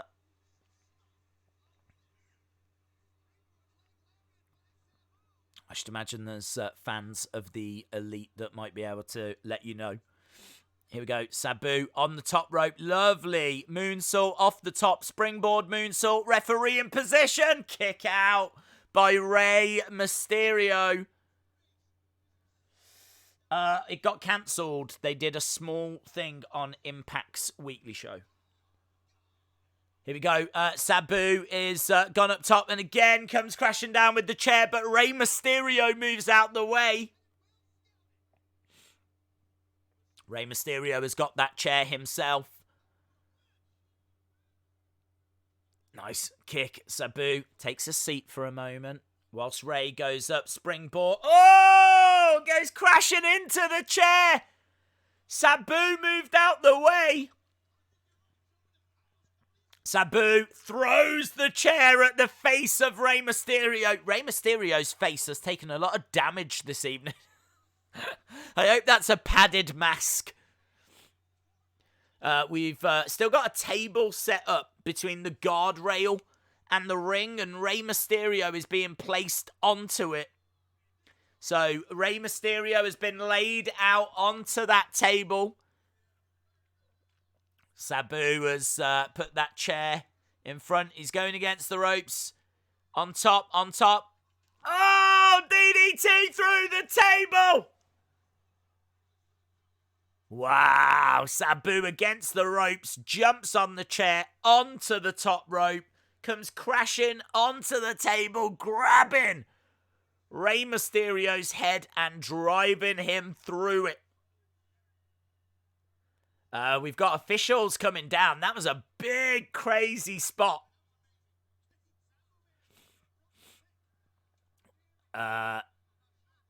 Officials have come down. They're checking on Rey and they're checking on Sabu.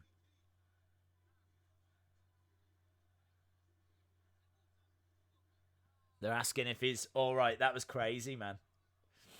Did Sabu just pop his shoulder?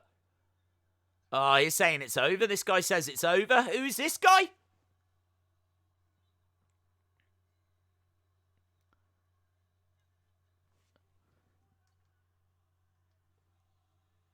Oh, there's a bullship chant. They're just showing a replay on there. Boom. Drives him through. Oh, he does land nasty on his shoulder, doesn't he? Ooh. Bang. Brutal. Someone said, sorry, I'm a little bit late. Liam Costa, we are at 1 hour and 13 minutes now. 1:13, 1:13:02, 1:13:03, 1:13:04. That's exactly where we are. It has been a really enjoyable show so far.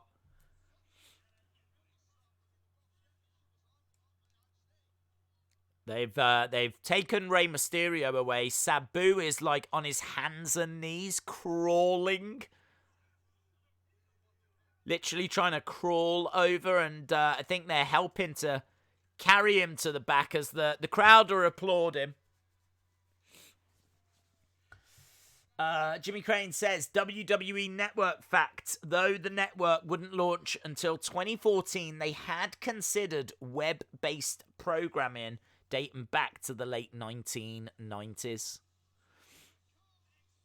Still to come, we've got Edge, Mick Foley taking on Terry Funk and Tommy Dreamer. Edge in action tonight. Is that next? I don't know if that's the matches next.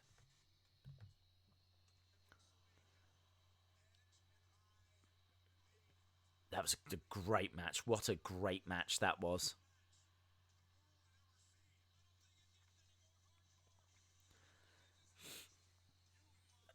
Look at that. Look at that. You embodied what hardcore was all about. So, respect here between Mick Foley and Edge.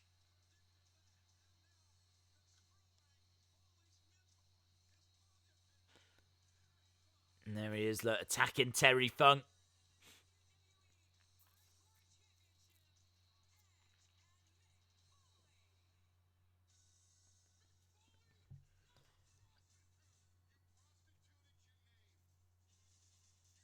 Right, this is our next match.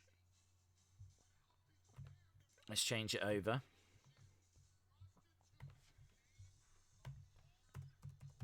Edge.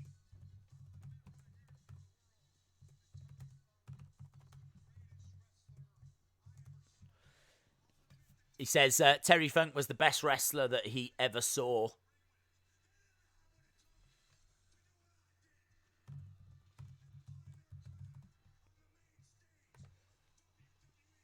They didn't have what it took to do what I did. It's a great backstory to this.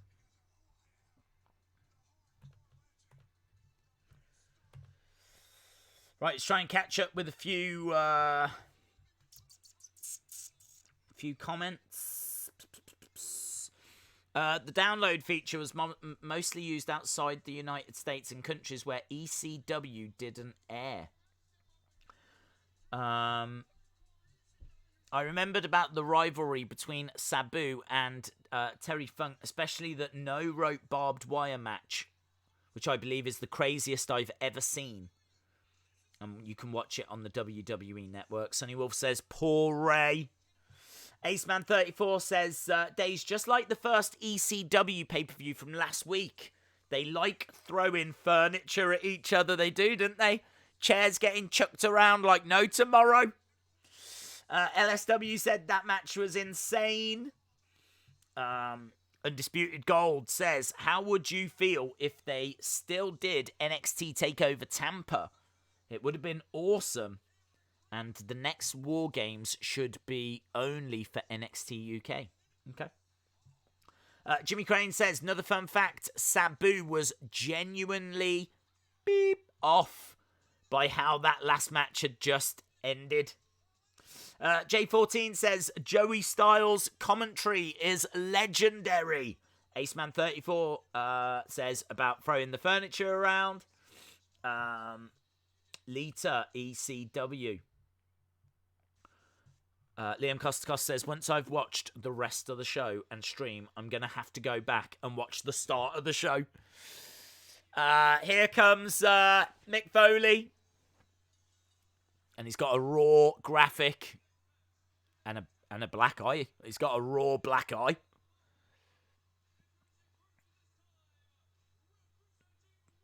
Representing Raw, but still getting a great response.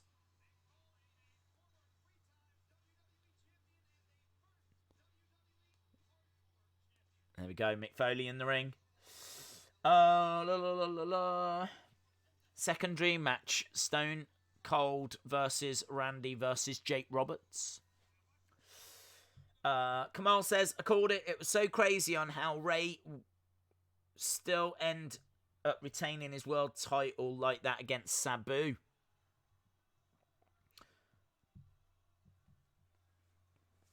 Actually, Mick Foley's about to speak. I did sell out. I sold out Madison Square Garden.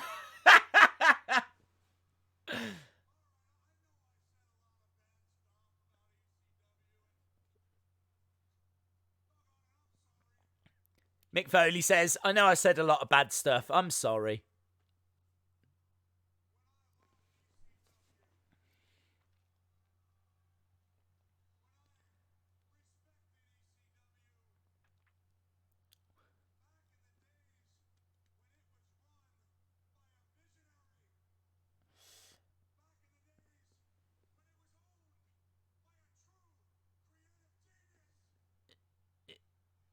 He said he loved...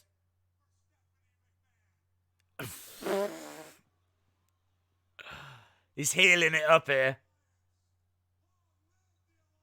Long live the Alliance. It's Intergender Extreme Rules. Lita and Beulah are going to be in the match as well. This match is fire, says Chris. Days Smackdown tomorrow, Nitro on Saturday. What is scheduled for Sunday? We'll probably need to decide what we watch next Thursday, so it might just be a chilled stream where we don't watch anything. But we'll still do a stream where we sit down and watch something. Edge on this day.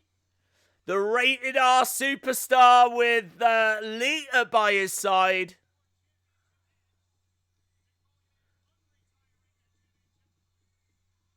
Lita is like, she doesn't want the ECW fans touching her.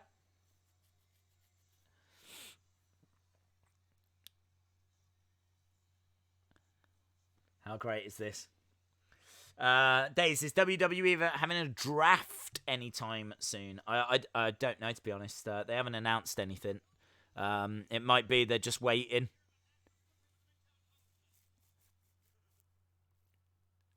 For this to all be over. So Edge is in the ring. You don't want to mess with these idiots. This is their night. This is like their Christmas. Only their Santa Claus is Jewish, fat and bald.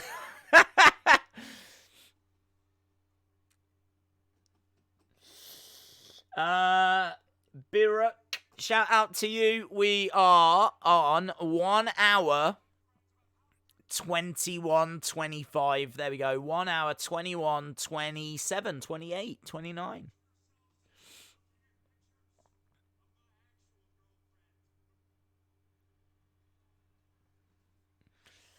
Now this match is going to be Foley, Edge, Lita versus Funk Dreamer and Dreamer's wife Beulah. William says, I loved me some Lita back in the day. Anna says, I used to hate that belt. What belt? The hardcore belt.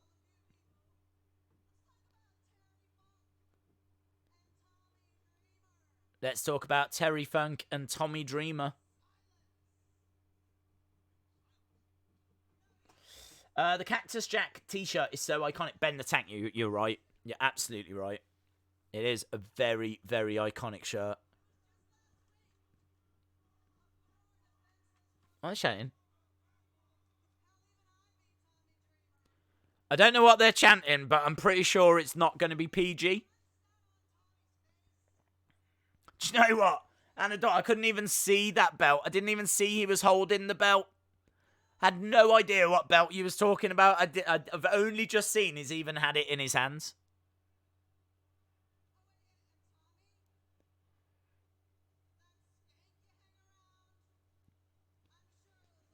Skank.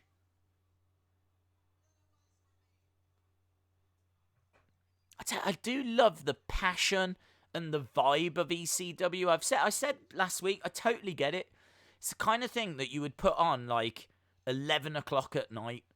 It's like, on for an hour, 11 o'clock at night, you grab a few beers and you watch something, like you're gonna see something that is extreme, and I totally get it.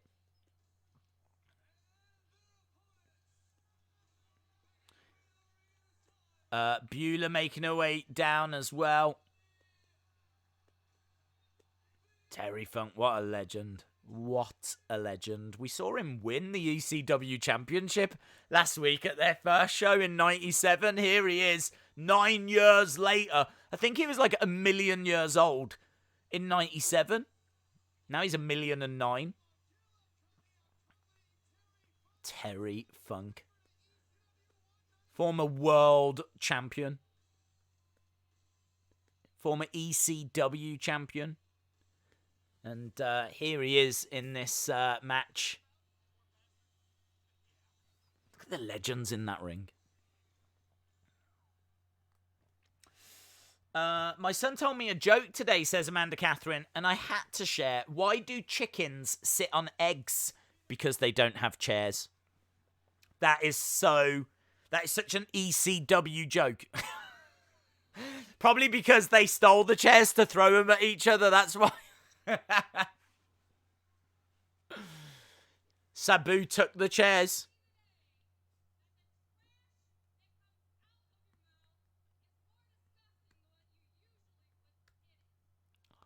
Oh, the trash that comes out of your mouth is more disgusting than the filth you put in it. I don't know what that means.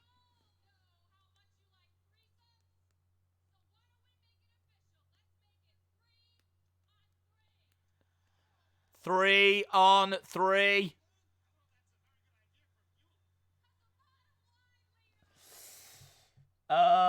Days, I have that Cactus Jack t-shirt. I bought it when I met you at the Wrestling Shop Live. Great pickup, dude. Great pickup. An absolutely iconic shirt. Oh, slapped by Lita. Look at this. We're underway. Cat fight! Cat fight! Let them fight. Can she fight in those shoes? Why has she come down to the ring in those shoes?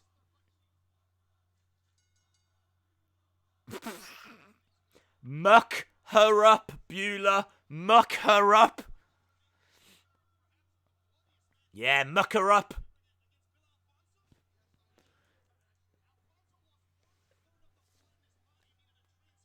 Is she going to wrestle in those shoes? I've never seen this match. I've seen bits of this match.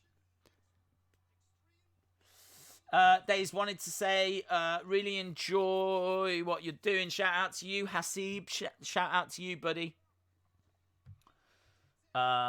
He was 52 in 97, says Ben the Tank. So he's got to be 61 here. Terry Funk is in his 60s in this match. Tommy Dreamer starting us off against Edge. Edge tagging in Mick Foley. Let them fight, says Jerry. Callan Corner says, I'm here. Shout out to you. We are at 1 hour 26:27. 1:27. That's where we are. So we've got about an hour and 10 minutes left. About an hour and 10 minutes. And of course, we've still got that massive main event. John Cena versus Rob Van Dam. Look at this as well. For wrestling fans, this is a real treat. Mick Foley, Terry Funk.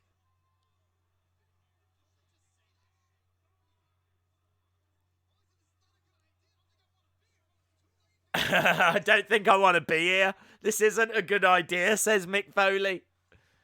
Tommy Dreamer hurling Edge out of the ring. Beulah hasn't done anything so far.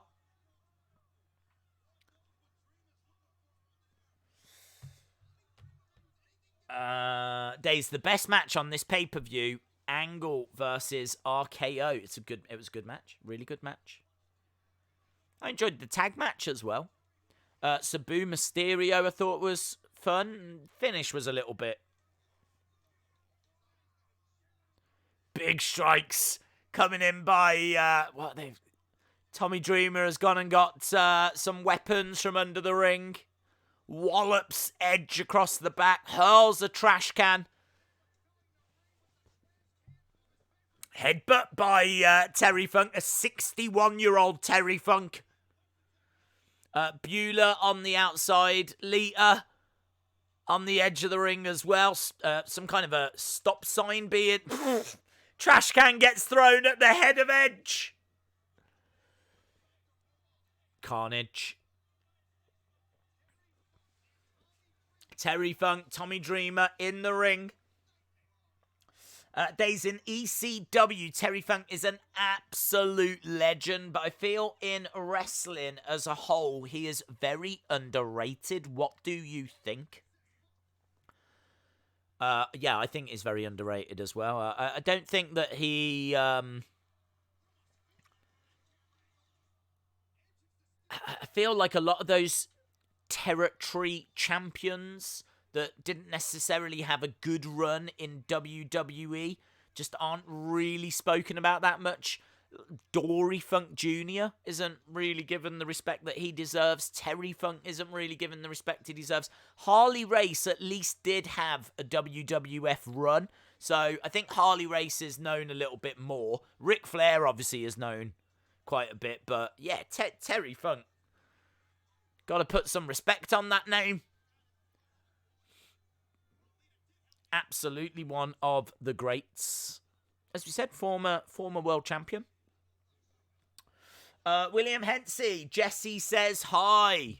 Hello, William. Hello, Jesse.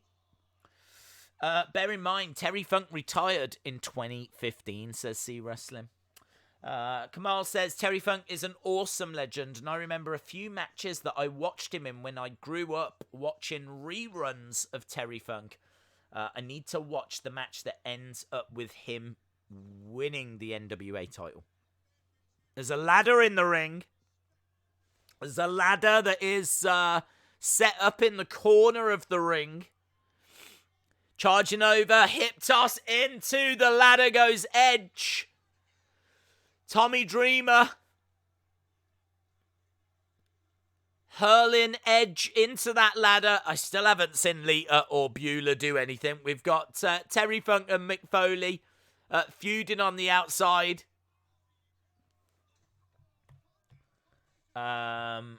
Days, what time are you on? J14, I am on 1:31 and 11, 1:31 and 12. So that's where I am. Really fortunate that for whatever reason, when I watch it through my phone, there's no lag. He's got the ladder on his head, spinning round now, Terry Funk. This is classic Terry Funk. Charging over, jabbing at Mick Foley with that ladder. Tommy Dreamer behind him. It's just kind of like a spot fest, this match, isn't it? There's just like the ladder being used and trash cans being used and stop signs being used. And now they're setting the ladder up in the corner. And Terry Funk's climbing up. 61-year-old Terry Funk climbing up the ladder. Edge is... What's Edge doing? He's tipping the ladder over with Terry Funk on top.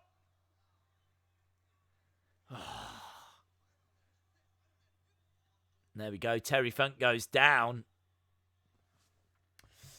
Ben Russell says, haven't been very active in the chat, but I am here. Shout out to you, Ben Russell. Great American Bash 89 would be fun to watch with Funk and Flair. Great Muta versus Sting, says Sean. Yep. I'm up for watching any wrestling. Oh, low blow by Lita. Tommy Dreamer goes down. Tommy Dreamer goes down. Mick Foley jumps in, and Mick Foley going over to the corner, stomping away on Terry Funk, who collapses out of the ring. Edge kicks the ladder away, so it's looking good for Team WWE. They're going underneath the ring now to grab... Is that a table? No, what is that? It's just like some kind of wood panel. Some kind of plywood panel. Just, you know, hang... here comes the barbed wire.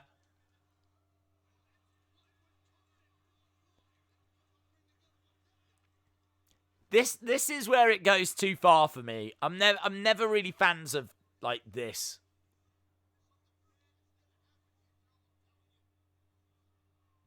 But this is what people like. This is what people are into. They throw the barbed wire on top of Tommy Dreamer. EC Dub chants breakout.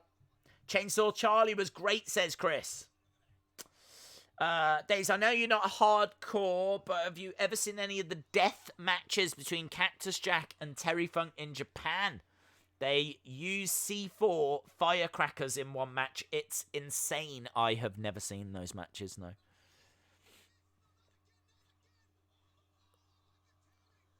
Terry Funk reversed it, and that barbed wire went onto Edge's face. Liam Costa says, Days, this is becoming a habit. Me watching wrestling and drinking beer. This is not going to make me an alcoholic. Well, I hope not, my friend. Shout out to Nathan. Thank you for joining us. Ben Russell says, I'm watching this on the Xbox One and there's no lag at all. Face first goes Mick Foley, and again.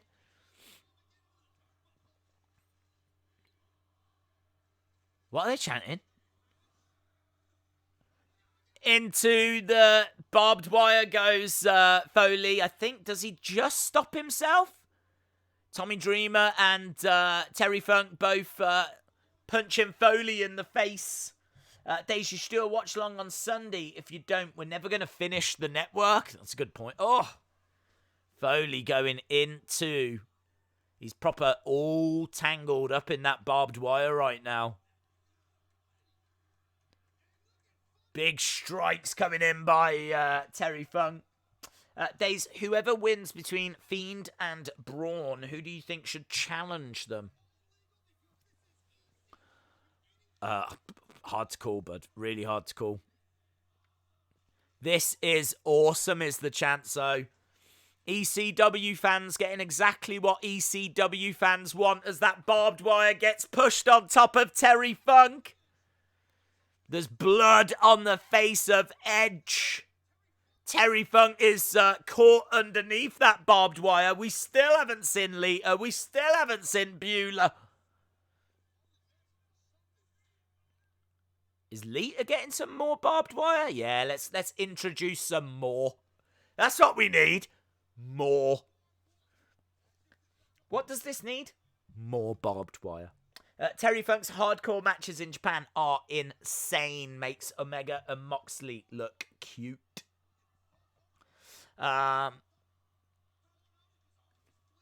He's wrapped the barbed wire around his hand and now he's punching Terry Funk in the head. Terry Funk's arm, I think, is still caught in the barbed wire. And Foley is punching Terry Funk. It's quite a bit of blood now. Quite a bit of blood. Let's not forget, Terry Funk is 61. Oh, look at it!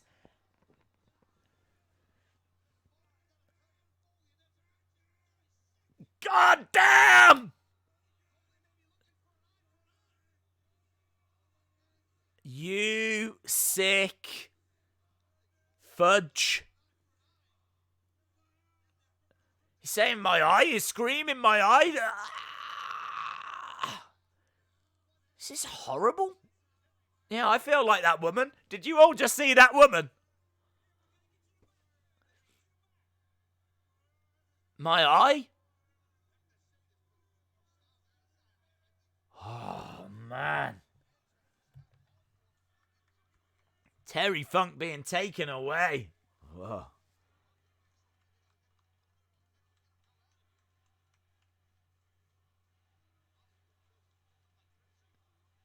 It is crazy. If I was Beulah, I'd be like,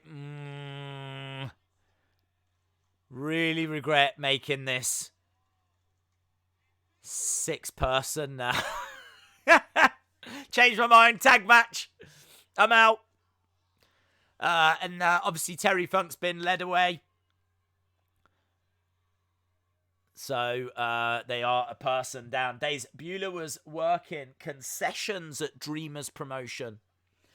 But Spark says, this is funky fresh, y'all. At least Funk sells the eye better than Moxley. I was legit worried for his eye.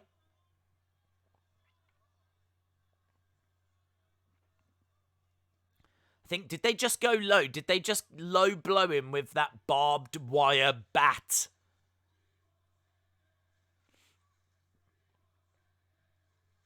I think Beulah's taken her shoes off.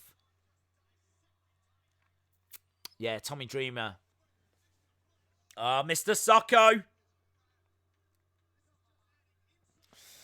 Days I'm watching on my Xbox and I've only had lag once. John Styles says, it's Sasuke 100k. I've changed my name. Shout out to you, John. Oh, no! Mr. Socko to Beulah.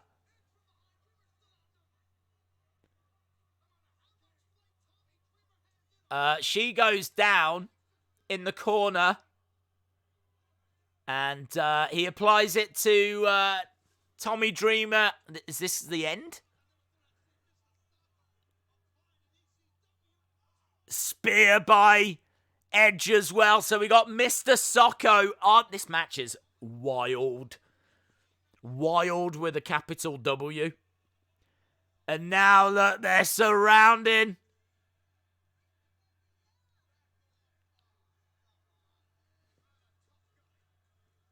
They're literally dragging her into the middle.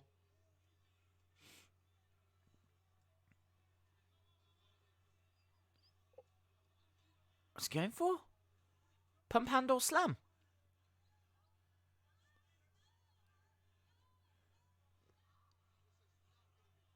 Yeah, there's literally no Terry Funk. Tommy Dreamer is down. Edge has got Beulah.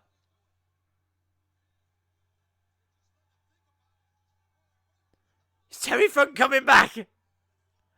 Is that Terry Funk? Someone's coming through the crowd.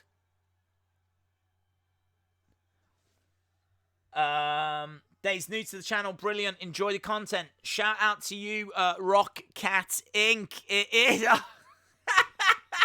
Terry Funk through the crowd with his bandage. They must have bandaged him up super quick. Low blows by Tommy Dreamer. Terry Funk through the crowd. He's managed to find himself another barbed wire bat. They've bandaged his eye up. He's come back, smacking Mick Foley with that barbed wire bat. Walloping Edge as well. And again across the back. This is just absolute carnage. This is just... that barbed wire like panel has been set up in the entranceway. Bit of a random shot of the crowd. Edge is just crawling on his hands and knees outside the ring. There's fire! We've got fire! Why not? Why not? Oh, fire! To the midsection. Fire across the back. Into that panel! Mick Foley out the ring, into that. Now there's fire extinguishers. The crowd are going bananas. The crowd are losing their minds.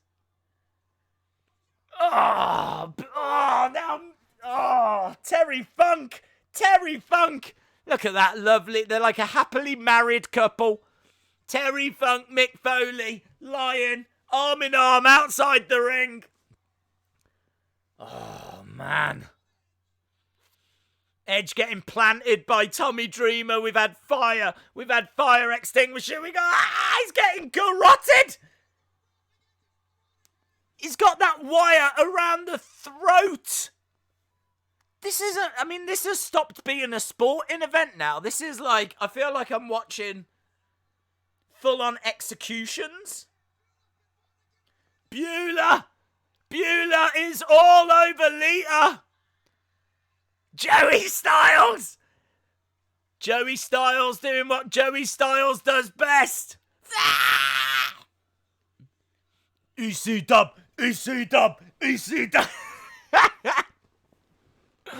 is madness. This is absolute madness.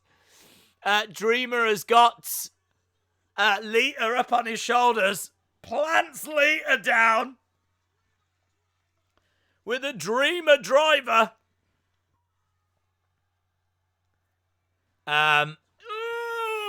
Edge. From behind. Oh, scenes, I tell you. Scenes. Spear to Beulah. Edge with a spear to Beulah.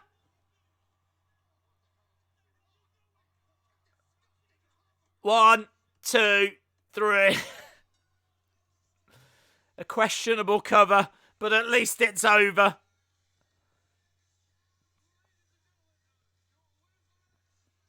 Did anyone win that match? Terry Funk and Mick Foley are still on that barbed wire panel.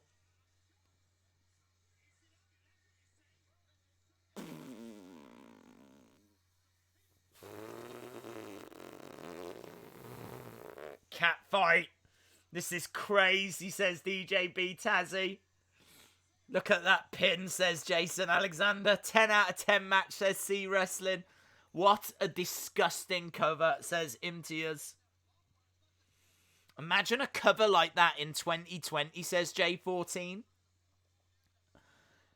Jacoby says that was the Wyatt compound. EC Dub says Broken Dreams. There was everything in that. There was fire. There was barbed wire. It was so outlandish.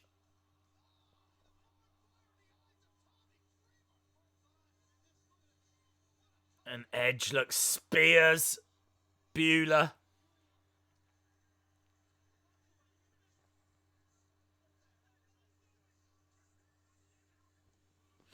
Liam Costa says this is wrestling. Jerry Smith, 12 out of 10. Sonny Wolf says 10 out of 10. LSW says, what have I seen?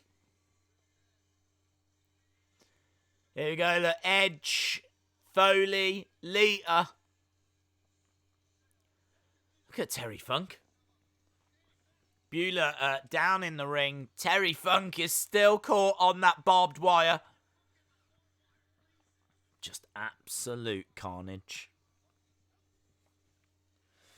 That was awesome, disgusting, but awesome, says Trini. Ben Russell says, I love hardcore wrestling.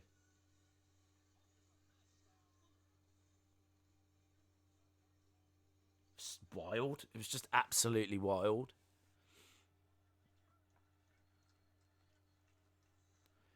Tommy Dreamer has got Beulah in his... picked her up. Literally no one is helping Terry Funk. Terry Funk is actually tangled up in that barbed wire. You can see his arm. Look at the bruise on his arm and the barb. They're saying, like, we need to cut this. Look, they're actually having to cut him out of the barbed wire. That man is 61.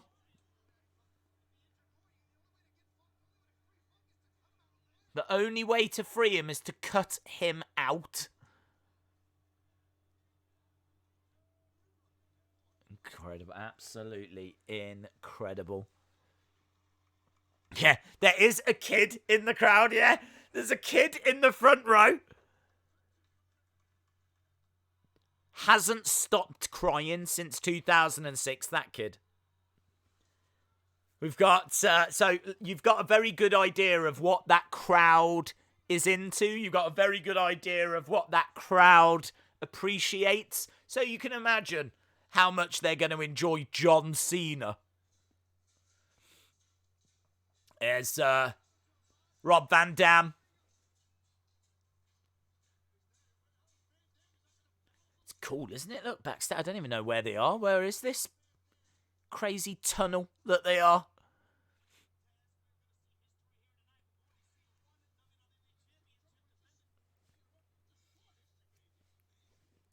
That was madness. That was madness. Days, that's the reason I never liked Edge, because he's just lewd and obnoxious. That was so mystic symbolism. If it was in the day and age, he would be banned. It was disgusting. He was 51 then. Here, I don't think he is here. I think he's in his 60s here. Right, I think we've got one more match until we get to that main event. Masato Tanaka against Balls Mahoney.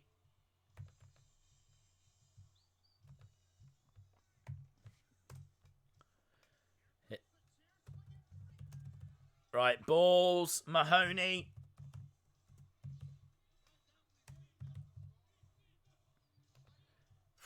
It's just non-stop, isn't it?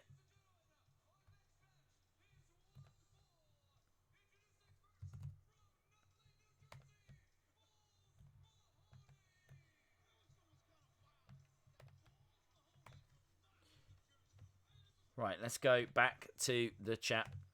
Honestly, I need to lie down after that match. That match was absolutely madness.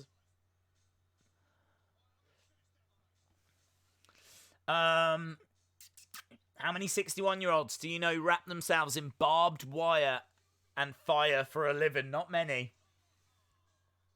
Maybe one. Anadors, I can agree with you, the spinner, but I can't with the hardcore title. I love that title. Ace Man, cheering on for Balls Mahoney. That match was crazy. 15 out of 10.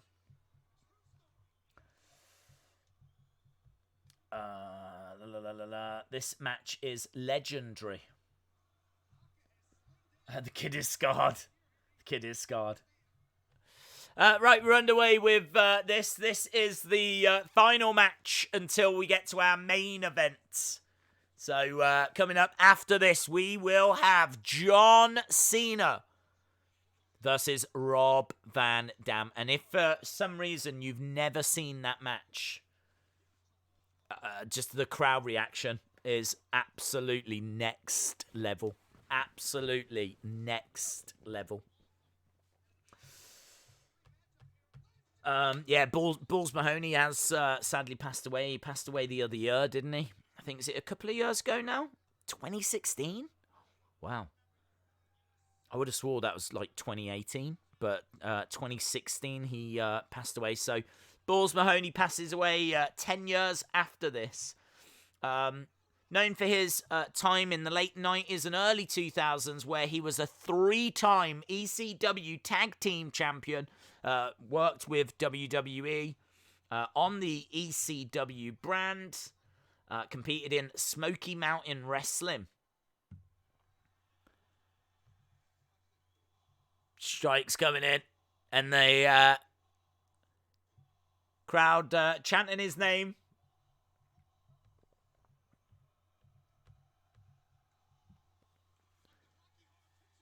Down he goes. I'm just having a look to see what he won. He 3-time tag champ, 1 time with Tanaka, and twice with Spike Dudley. PWI ranked him the 99th best wrestler in the year 2000. But he was 443rd by 2003. There we go. If anyone knows any fun Balls Mahoney facts, feel free to drop them in. I love that arena, says Jason. Chalmers says Thunder Rosa and Joe Galli are premiering to have a sexy yoga workout thing. Wonder how Brian Rosa feels about that. If Cena wins, we riot, says Sean. Jerry says Terry Funk is 75 now. Balls Mahoney having a drink, hurling it in the face of Tanaka. Tanaka responding by smashing a bottle of water in his head, hurling him into the railings.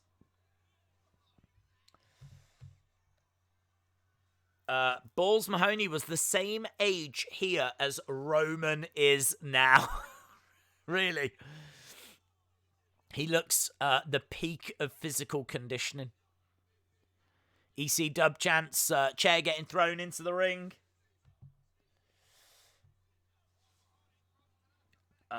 Balls Mahoney was on an MTV episode of Jackass. Man, I could totally see Jackass and ECW working together back in the day. Like, those two brands work so well together. Maybe Jerry Springer as well. Those are the vibes I'm getting. I'm getting Jackass, Jerry Springer, ECW. What was that MTV show that was like clay figures fighting each other? Was that Celebrity Deathmatch? I'm getting like classic 90s programs in my head by watching this. It's been a really good show, this has. Days, 50 minutes for one match. Well, I think there'll be the promo and the build and everything for it.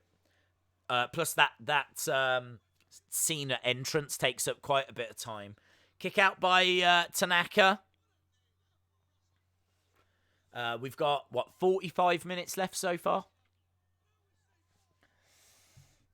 Kamal says the same guy I watch that has the sign says if Cena wins we riot is the guy that went to Money in the Bank for CM Punk versus Cena.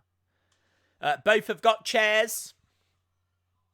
Kick to the low blow by Tanaka, who hurls his chair into the corner. Kick to the midsection by Balls Mahoney. Man, right over the head of Tanaka, and the chair gets bent out of shape. That chair just got battered. That headshot was brutal. And it's enough to get the win.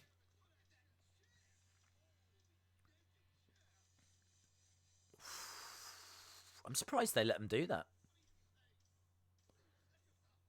It's a cool looking chair though, isn't it? That Balls Mahoney chair. I need a Mattel figure of Balls Mahoney with that chair. So, yes, Celebrity Deathmatch. That was cool. I used to watch that. Oh, they're just playing a replay of that chair shot. Brutal. Man, that was brutal. Days, I've seen this main event too many times, but I'm still going to watch it. Why not? I know. Casey Wood. How can Rob Gronkowski play in the NFL if he's in WWE? Well, he won't be in WWE, will he? He will step away, so he'll drop that title, the 24/7 title, probably to Mojo Rawley. Here you go. Look, here is how we got to this match. WrestleMania 22 was 3 months before. And back in the day, the Money in the Bank match used to take place at WrestleMania. So at WrestleMania 22, you can see all these stars competing. And there is Rob Van Dam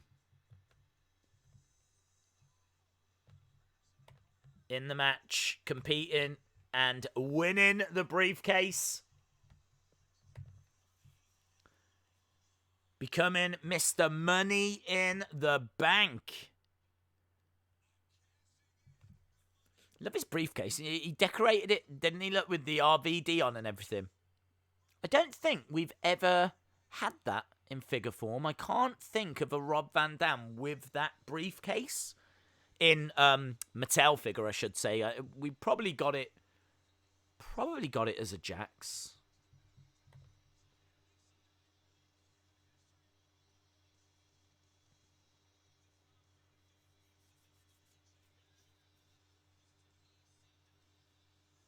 There we go. If Rob Van Dam wins the WWE Championship, then it will go to ECW.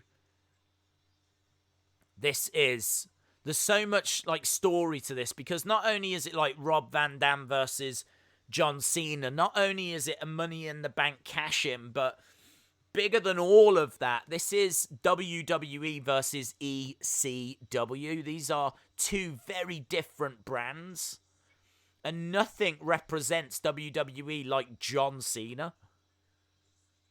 And Rob Van Dam, obviously, massively representing ECW. I'm not going to say nothing represents ECW like Rob Van Dam, because, of course, I don't know about you, but I always think of Tommy Dreamer, Sabu and Sandman and people along those lines. But Rob Van Dam absolutely does.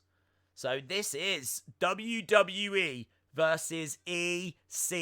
If you've never seen this match, I can only imagine that you're either new to wrestling, or you are maybe young, or...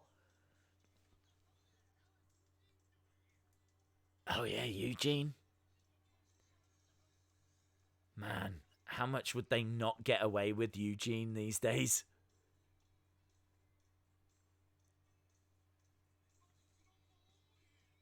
Eugene. Wow. No, we never got it as a Jax either. Wow.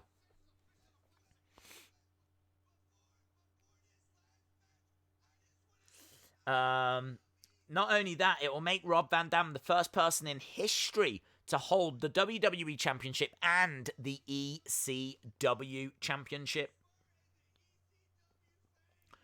If I'm not mistaken, Rob Van Dam was the second ever Mr. Money in the Bank and the first one to announce when and where he would challenge the champion, and the only one to win when having done that. Jason says, I loved Eugene.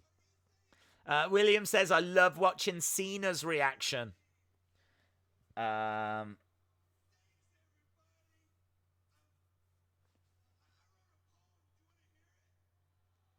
No.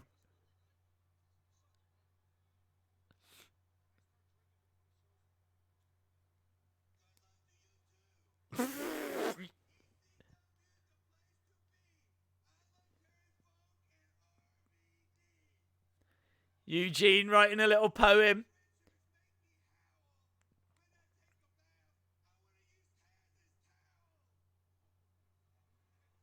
This is not going to be going down well with the ECW crowd, but that's all part of it. Days, this is a throwback. I used to love Eugene. I thought he was amazing. Or you didn't have access to pay-per-views like back in the day. Yeah, but surely you've seen it still. It's been on so many like video packages and greatest moments and things like that. I've never seen the show, but I've seen this many times. It's been used on lots of like Cena packages. You might have seen, if you don't think you've seen it, you might have seen it. Right, Sandman.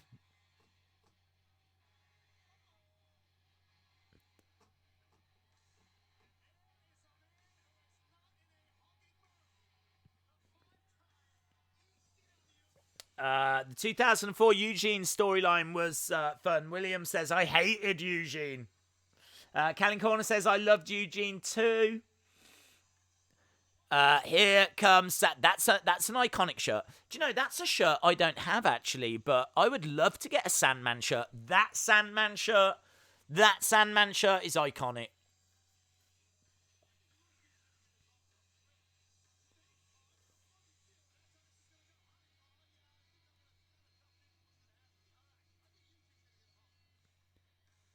He's making his way down. Eugene might want to leave.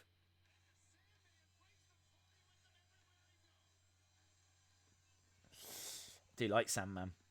Sandman looked like a savage with a cigarette.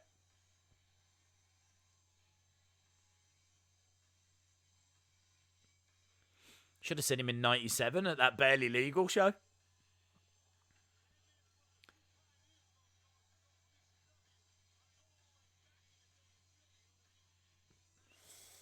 Do you think Rob Van Dam is an eventual Hall of Famer with his credentials and championships? I would say yes. I would say yes. I think that you've got to be considered in the Hall of Fame if you've held the championship. I know that would mean Jinder Mahal would go into the Hall of Fame, but he did have a run with the championship.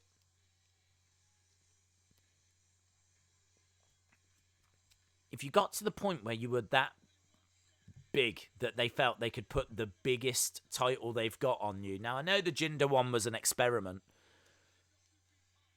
But for me, I don't think there's any question about Rob Van Dam going into the Hall of Fame.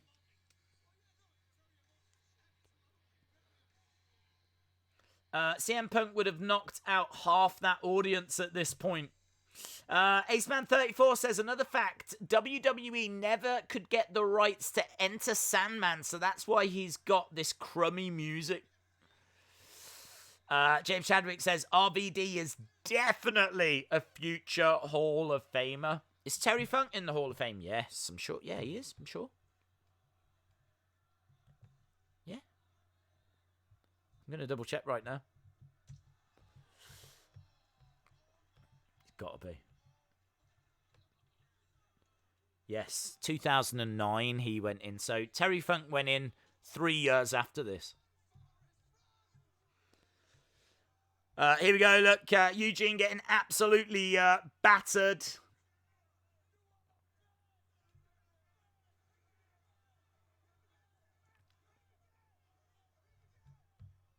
I tell you what, I'm just looking at Terry Funk's achievements, and I couldn't even list them.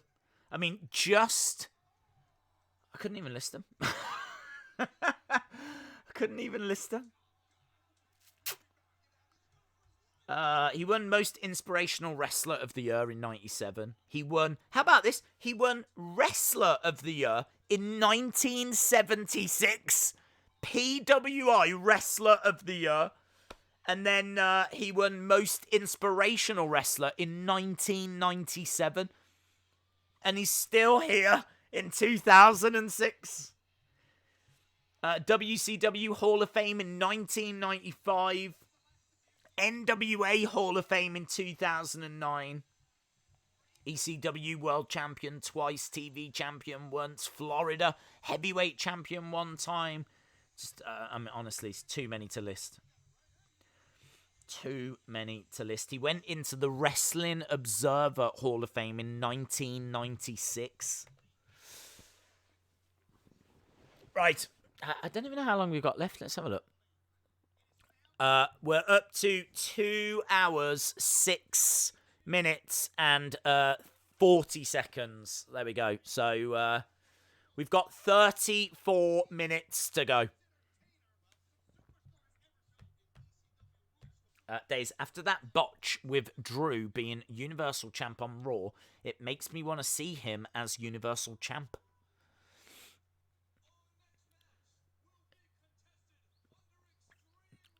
Our next match will be contested under Extreme Rules and will be for the WWE Championship.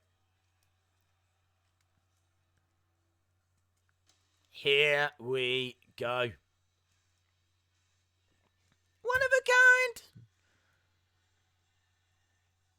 What? Look at this, people jumping. Actually jumping.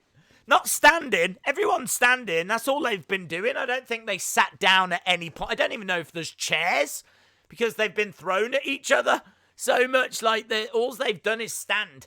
But, I mean, what a crowd this has been all night. And here we are at the main event. Rob Van Dam making his way down.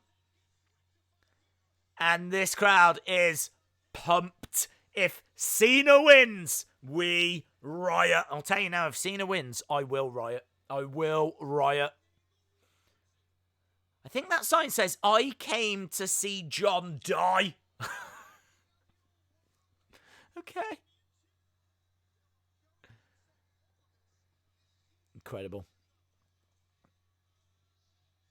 Here we go. Rob Van Dam in the ring. ECW has got their arms in the air. What a reaction. Amazing. The Sandman is that hardcore. The man's got barbed wire tattooed on his arms.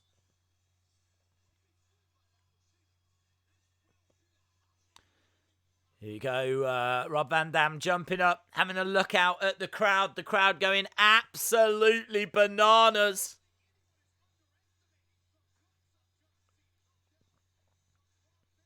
Rob Van Dam Revolution.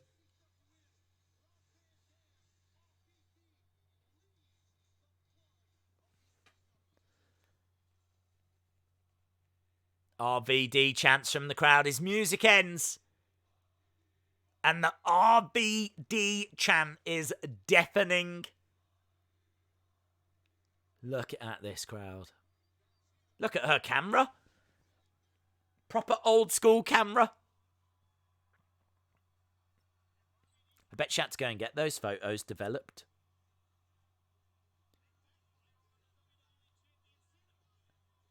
There's a guy with his top off, just tattoos, got RVD, like, yeah.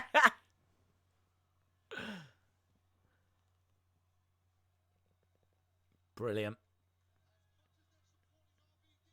And they're just letting it hang there. They're just letting the moment set. So that when Cena's music hits, you get that real contrast. Look at this. Look at this. Look at this. John Cena's music hits. Out he steps. It's actually quite a nice Cena shirt, that. It's not like bright or anything. It's all black. Hustle, loyalty, respect. He's not rocking full-on Fruity Pebbles at this point. The booze, man. The booze. Cena puts the title above his head. The response is so overwhelming. All he can do, look, is just put the title up, head down, just walk, make his way to the ring like this. Cap down like this. Just get to the ring. Get to the ring.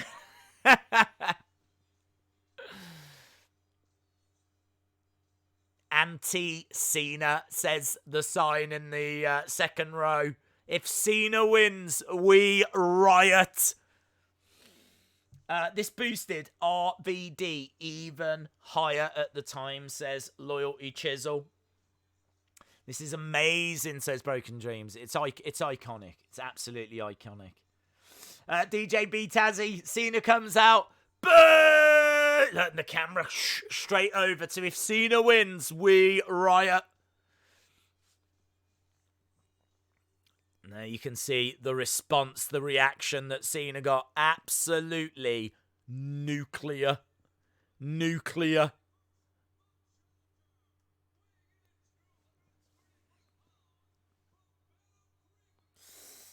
Gilbert was 60 at the Festival of Friendship.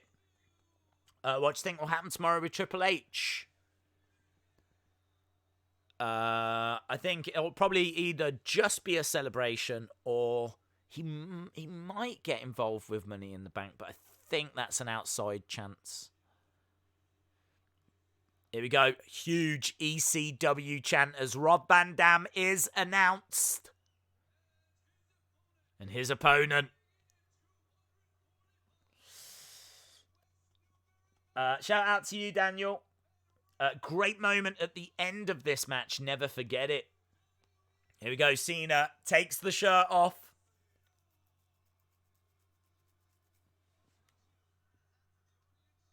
Threw his hat to the audience. The hat came back. And I think the crowd are saying, you've got to throw the t-shirt back right now. And there it is. It gets thrown back. The t-shirt's thrown back as well. So the hat comes back. The t-shirt comes back. He chucks it out again. Goes into the crowd. Throw it back. Throw it back. Throw it back. T-shirt comes back one more time. No one wants anything to do with John Cena. This crowd. Oh, chuck it again. This is iconic. Tazz saying he's not seen anything like this. Cena going one more time to the crowd. Straight back. No messing around.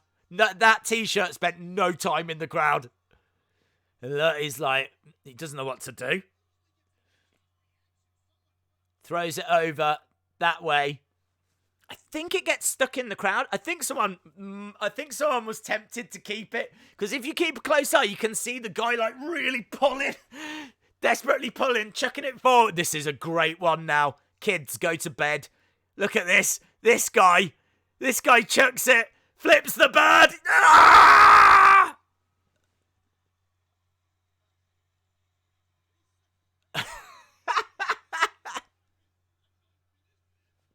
ECW, ECW, ECW, ECW. Oh, electric. Electric. Rob Van Dam. I mean, what a magic moment this must have been for Cena. To have been getting, I mean, this is what wrestlers dream of, getting these kinds of reactions. Toilet paper being thrown at Cena. The bell has rung. This crowd are not settling down. If anything, they're just getting even more wild.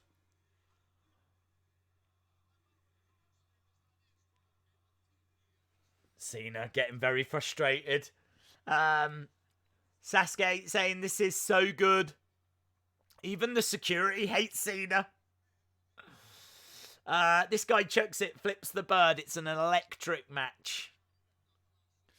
Right, the two of them hooking up. The toilet paper still being threatened.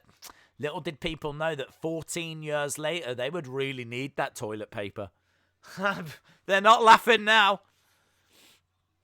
So Rob Van Dam and Cena hooking up. Cena driving Rob Van Dam back into the corner. If it's going to be a test of strength, Cena's definitely going to be winning that.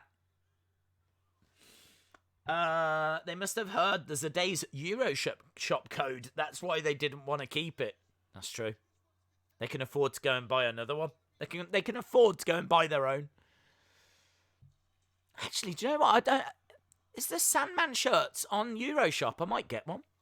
I might buy a Sandman shirt if there's one on there.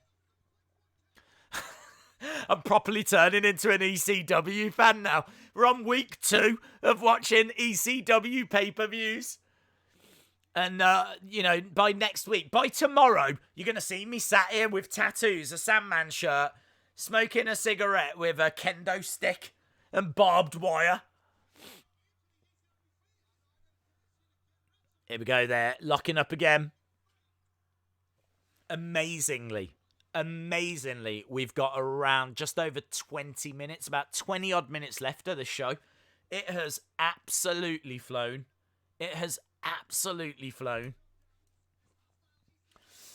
Liam Costa says, Days, the crowd is so against Cena. When does it get to a point where Cena is scared for his life? I think if the crowd are going to be starting to actually physically attack him. Look at that kick to the side of the head. Cena goes down. You can't wrestle. You can't wrestle.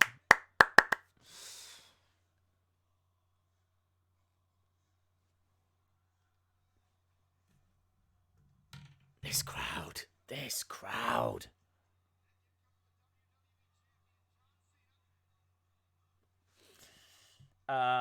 They should not bite yourself. Right, Cena throwing in some big strikes. RVD replying with shots of his own. Back and forth between these two right now. Middle of the ring. Boo. Yeah. Boo. Yeah. Don't forget, this is a Money in the Bank cash-in. The WWE Championship is on the line. Joey Styles says, this is unbelievable. Tazz says it is phenomenal. Nice. Bang. Slam down by Cena. Going for the pin. Kick out by RVD. FU Cena, says Swamp Manor. Days, when this show aired on June 11th, 2006, I would have been 1 year old. Same old. Same old. Same old. Cena going up top. Comes crashing down. Look at that. As he comes down, smacking RVD across the back. The guy in the front row. Flipping the bird right in his face. Look at this. Grabbing RVD face first into the edge of the ring. So they're fighting on the outside of the ring right now. Pork. You can get a Sandman shirt from Pro Wrestling Tees. Thank you, Cameron. I hate it when they announce the cash-in, not from behind. Ace Man says no Sandman shirts. Apparently, Pro Wrestling Tees have got some. Cena holding up that spinner belt.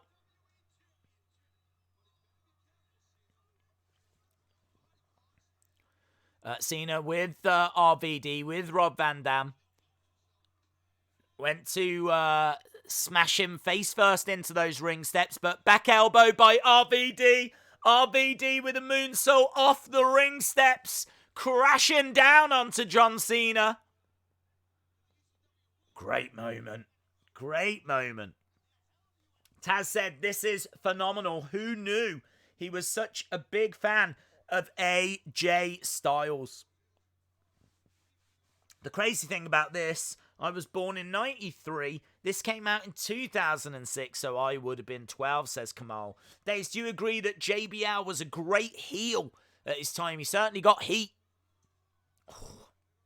RVD bumping into the camera as he's getting hurled into the railings. Kicks out at John Cena. Goes onto the railings, but Cena pushes him into the crowd.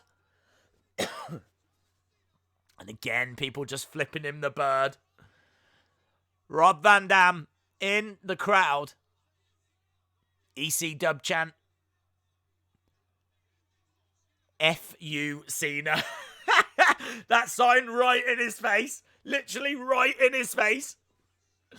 Shane Cowley said, "Days, I would say sorry for being in the group that suggested Barely Legal in last week and got this ECW love started, but my mum told me to never lie." Shane Cowley, I really enjoyed it. I enjoyed Barely Legal. I may have enjoyed tonight even more.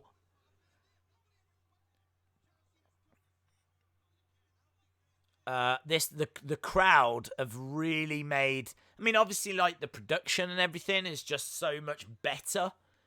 Like, all these years later. I mean, obviously, it's got, like, WWE production behind it. Still got an ECW feel. It wouldn't completely lose its way like it does when the TV show starts, but... Crazy spot there by Rob Van Dam. Cena was... hanging over that railing.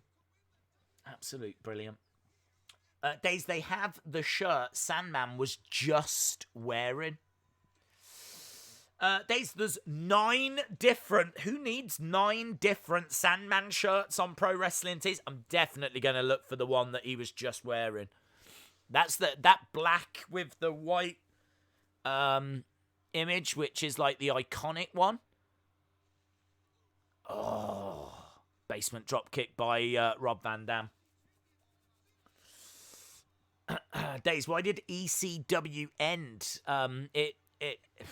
When the TV show starts, it's on Sci-Fi, and Sci-Fi wanted them to have some sci-fi elements to it. I mean, like, you're watching this. This is all about extreme, about barbed wire, about fire and tables and all that kind of stuff. Like, you don't have sci-fi elements. You don't introduce sci-fi stuff to this. It just doesn't. It does not work. It does not fit. And you know, they started to make it a little bit. Started to make it a little bit WWE.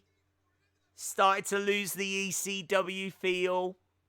Started to introduce some sci-fi elements because it was on the Sci-Fi channel. And it just slowly over time started to lose the audience and start to move away from what made it so special. And it got to the point where I think it was 2010. I mean, this is 2006. So I think ECW is around for about 4 years as a brand. But in 2010, they end up pulling the plug. The ratings aren't there. The show's not, you know, what people were after. It just becomes another brand in many ways. It just becomes another brand. And they pulled the plug. And I remember Vince coming out saying that ECW was done. That was it. And something new was starting. And that was going to be NXT. So he announced that NXT is going to start in its place. And then NXT is the kind of early seasons where it was like a bit of a competition, you know, with the rookies, the pros and the rookies, and Daniel Bryan and the birth of the Nexus. That was all 2010, so that came out from ECW. FFF says this match shows Cena would have been a good heel. I completely agree. C Wrestling says, Days, you should collect the WWE ECW Ruthless Aggression figures. Jax did a really good Sandman figure. Do you know, I mean, I've always stayed away from ECW. I've never touched ECW. I've never had any interest in ECW. If anyone had ever asked me about ECW, Cena just spiking Rob Van Dam on that chair. If anyone had asked me about ECW, I would have spoke about this match. But having watched Barely Legal, having watched this whole show tonight, I've got such a newfound appreciation. I just want to go, but do you know what? I just want to go back to the 90s. I want to go back to the 90s. I want to watch ECW. I want to listen to Limp Bizkit and the first Eminem album. I want to watch Jerry Springer. I want to live that life. Chair in the corner. Cena. Oh, Rob Van Dam. His head goes right through. The chair opening in the corner. Rob Van Dam, RVD colliding with it that hard. Gets thrown into the middle of the ring. Cena with the pin. Shoulder up by RVD. Shoulder up. Days, when will the poll go up for next Thursday's stream? It'll be Sunday. Sunday watch along. If Triple H never married Stephanie, NXT would have never existed. What was your favourite match of the event? Loved you, bro. Appreciate it. You are awesome. My favourite match of this event, well, it's got to be this main event. But outside of that, I would probably, I don't know, maybe the hardcore one. It was so wild. It was so outrageous. It was so over the top. But what was great about it is that it's the only match that does that. It's not as if it's barbed wire in every match. So at least it gave it, a little bit of impact. Still, might have gone a bit too far for me with barbed wire and stuff like that. But that's the kind of full-on craziness that these fans love.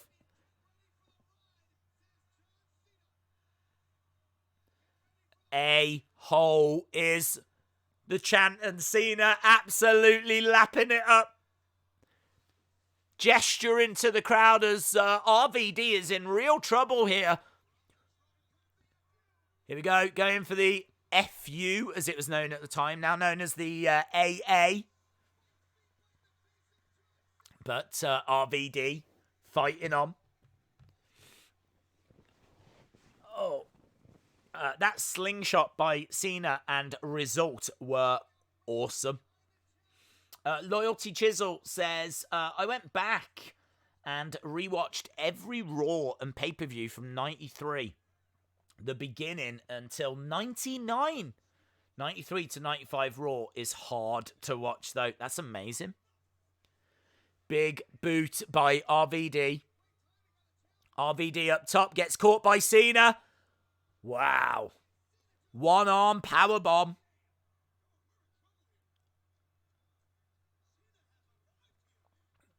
Yeah, Cena doing some awesome work in there. Such a good competitive match, and RVD kicks out.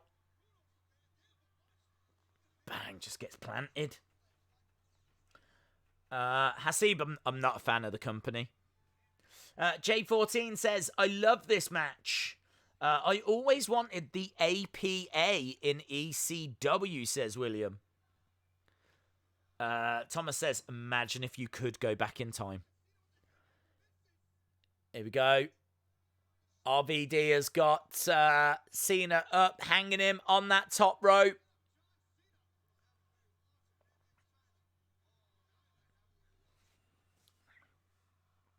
Cena just holding on, but he collapses to the outside. Yeah, Cena climbing back up on the outside. RVD with some big right hand. Cena just holds on. Drop kick. Cena goes down into the railings. So Cena down on the outside. These two have already been in quite a war. As we said, this is our main event, ECW One Night Stand 2006, as RVD goes under the ring for a table. Someone in the crowd has got a cheese grater. Here we go, RVD. Should always have a cheese grater on you. Very important. Imagine wrestlers now in the ruthless aggression era. Here we go. RVD setting a table up in the corner.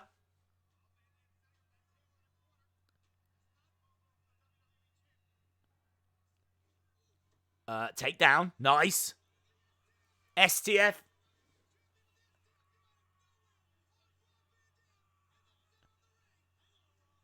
So Cena has got RVD, middle of the ring.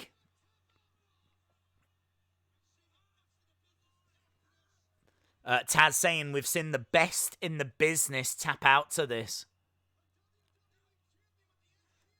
He's quite close. He's quite close to that bottom rope now.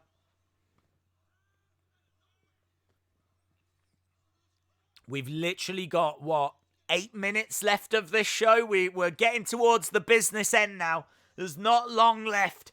DJ B Tazzy said, did someone say cheese?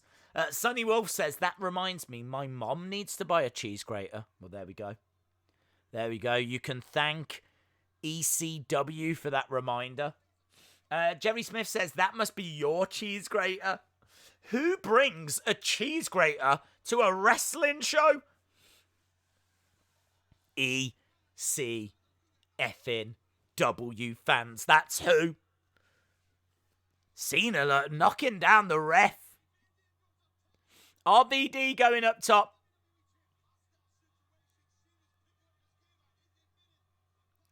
Yeah, Taz says Cena picking up his game. He hates to admit it, but this is hostile situation. A massive superplex by Cena. RVD down.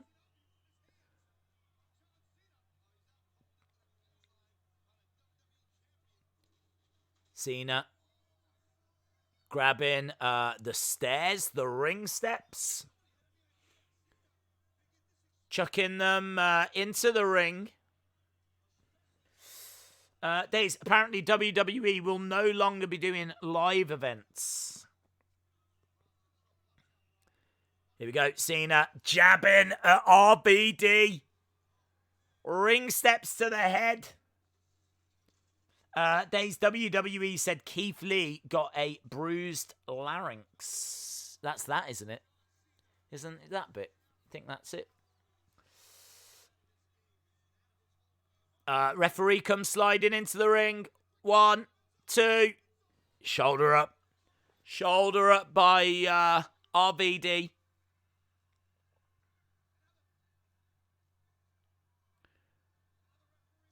That's a SmackDown ref?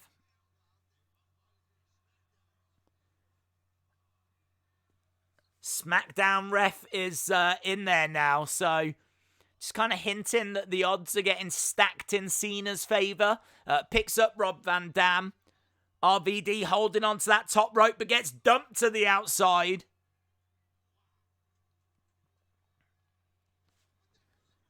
Oh, spear!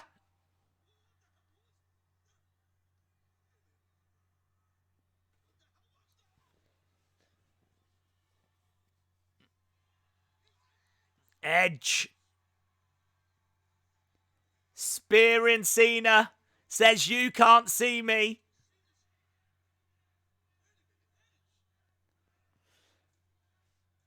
Thank you, Edge, is the chant from the crowd.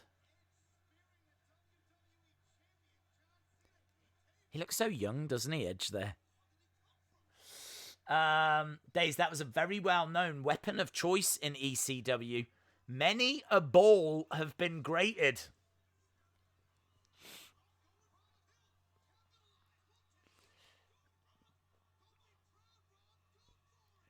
Go for it, they're saying. Cena down. RVD jumping up top. Frog splash. Connects. There's no referees though. The referees are down. RVD desperately trying to revive one of the refs. Paul Heyman coming down. Look at the drama. Look, Paul Heyman 1, 2, 3.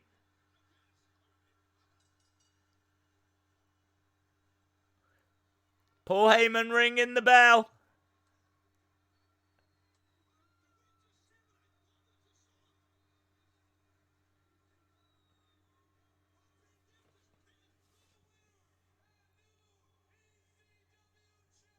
And new ECW champion.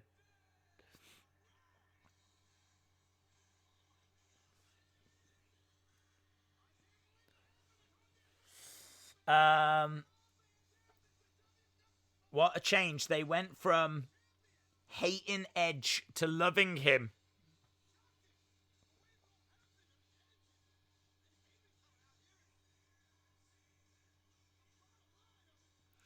There we go. Rob Van Dam cashes in and wins the WWE Championship. RVD in with the fans. New effing champion, that sign says. RVD 420.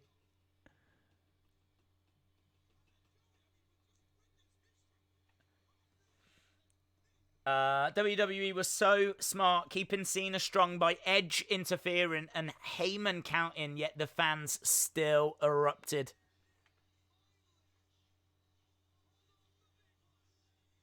There we go. Look, Rob Van Dam in with the fans, going absolutely crazy on that balcony.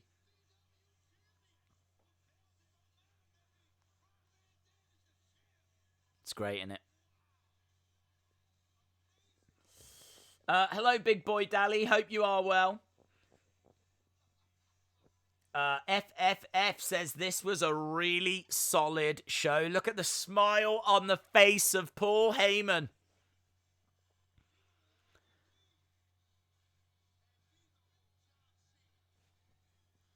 Look at this Rob Van Dam just walking around in the crowd trying to get up and down that staircase. With the music playing. Paul Heyman with a beer in the ring.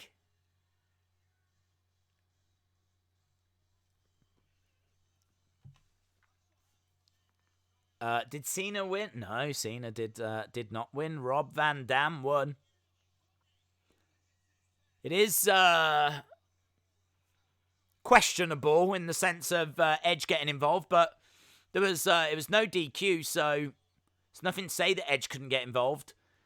Paul Heyman counting is questionable.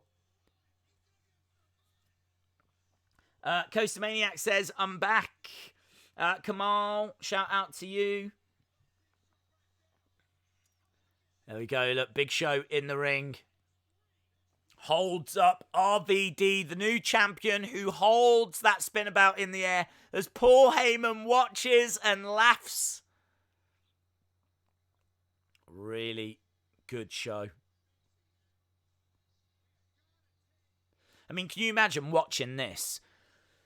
Being an ECW fan anyway, but the way that this played out and how successful this show was, and the feel of the show as well.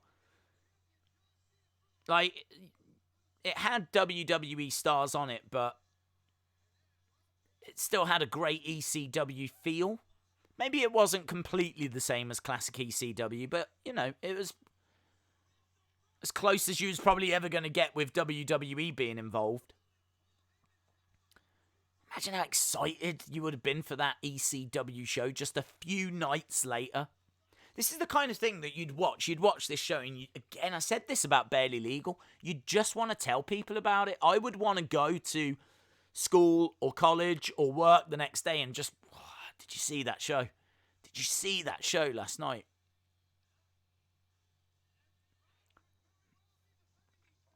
RVD, says Big Boy Dally. Robin813 says, RVD was never reliable enough to be champion. Not tonight, see. We can maybe put it on the list.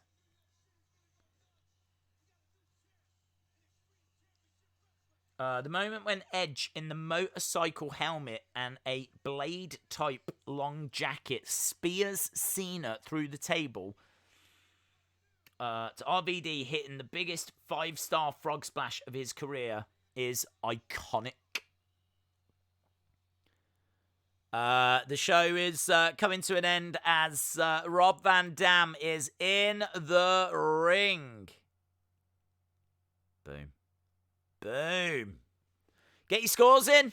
What did you think? Thursday night watch along. What did you think? What did you think? Let me know. Get your scores in. Out of 10, what would you give that show? I mean, that was 2 hours 40 and it just flew, I thought. Just absolutely flew by. What did you think? Out of 10, what would you score it? Let me know, let me know. I feel like it's going to be very similar to what I scored Barely Legal, to be honest. I'm feeling like it's going to be around the 8.25 mark. It was very good. Was it better? I mean, I'd be interested to hear from ECW fans. Do they think that was better than Barely Legal? I don't know if it was better than... I gave Barely Legal an 8. And I did say that I felt... I maybe enjoyed this more. Maybe because this is more... caters more for me.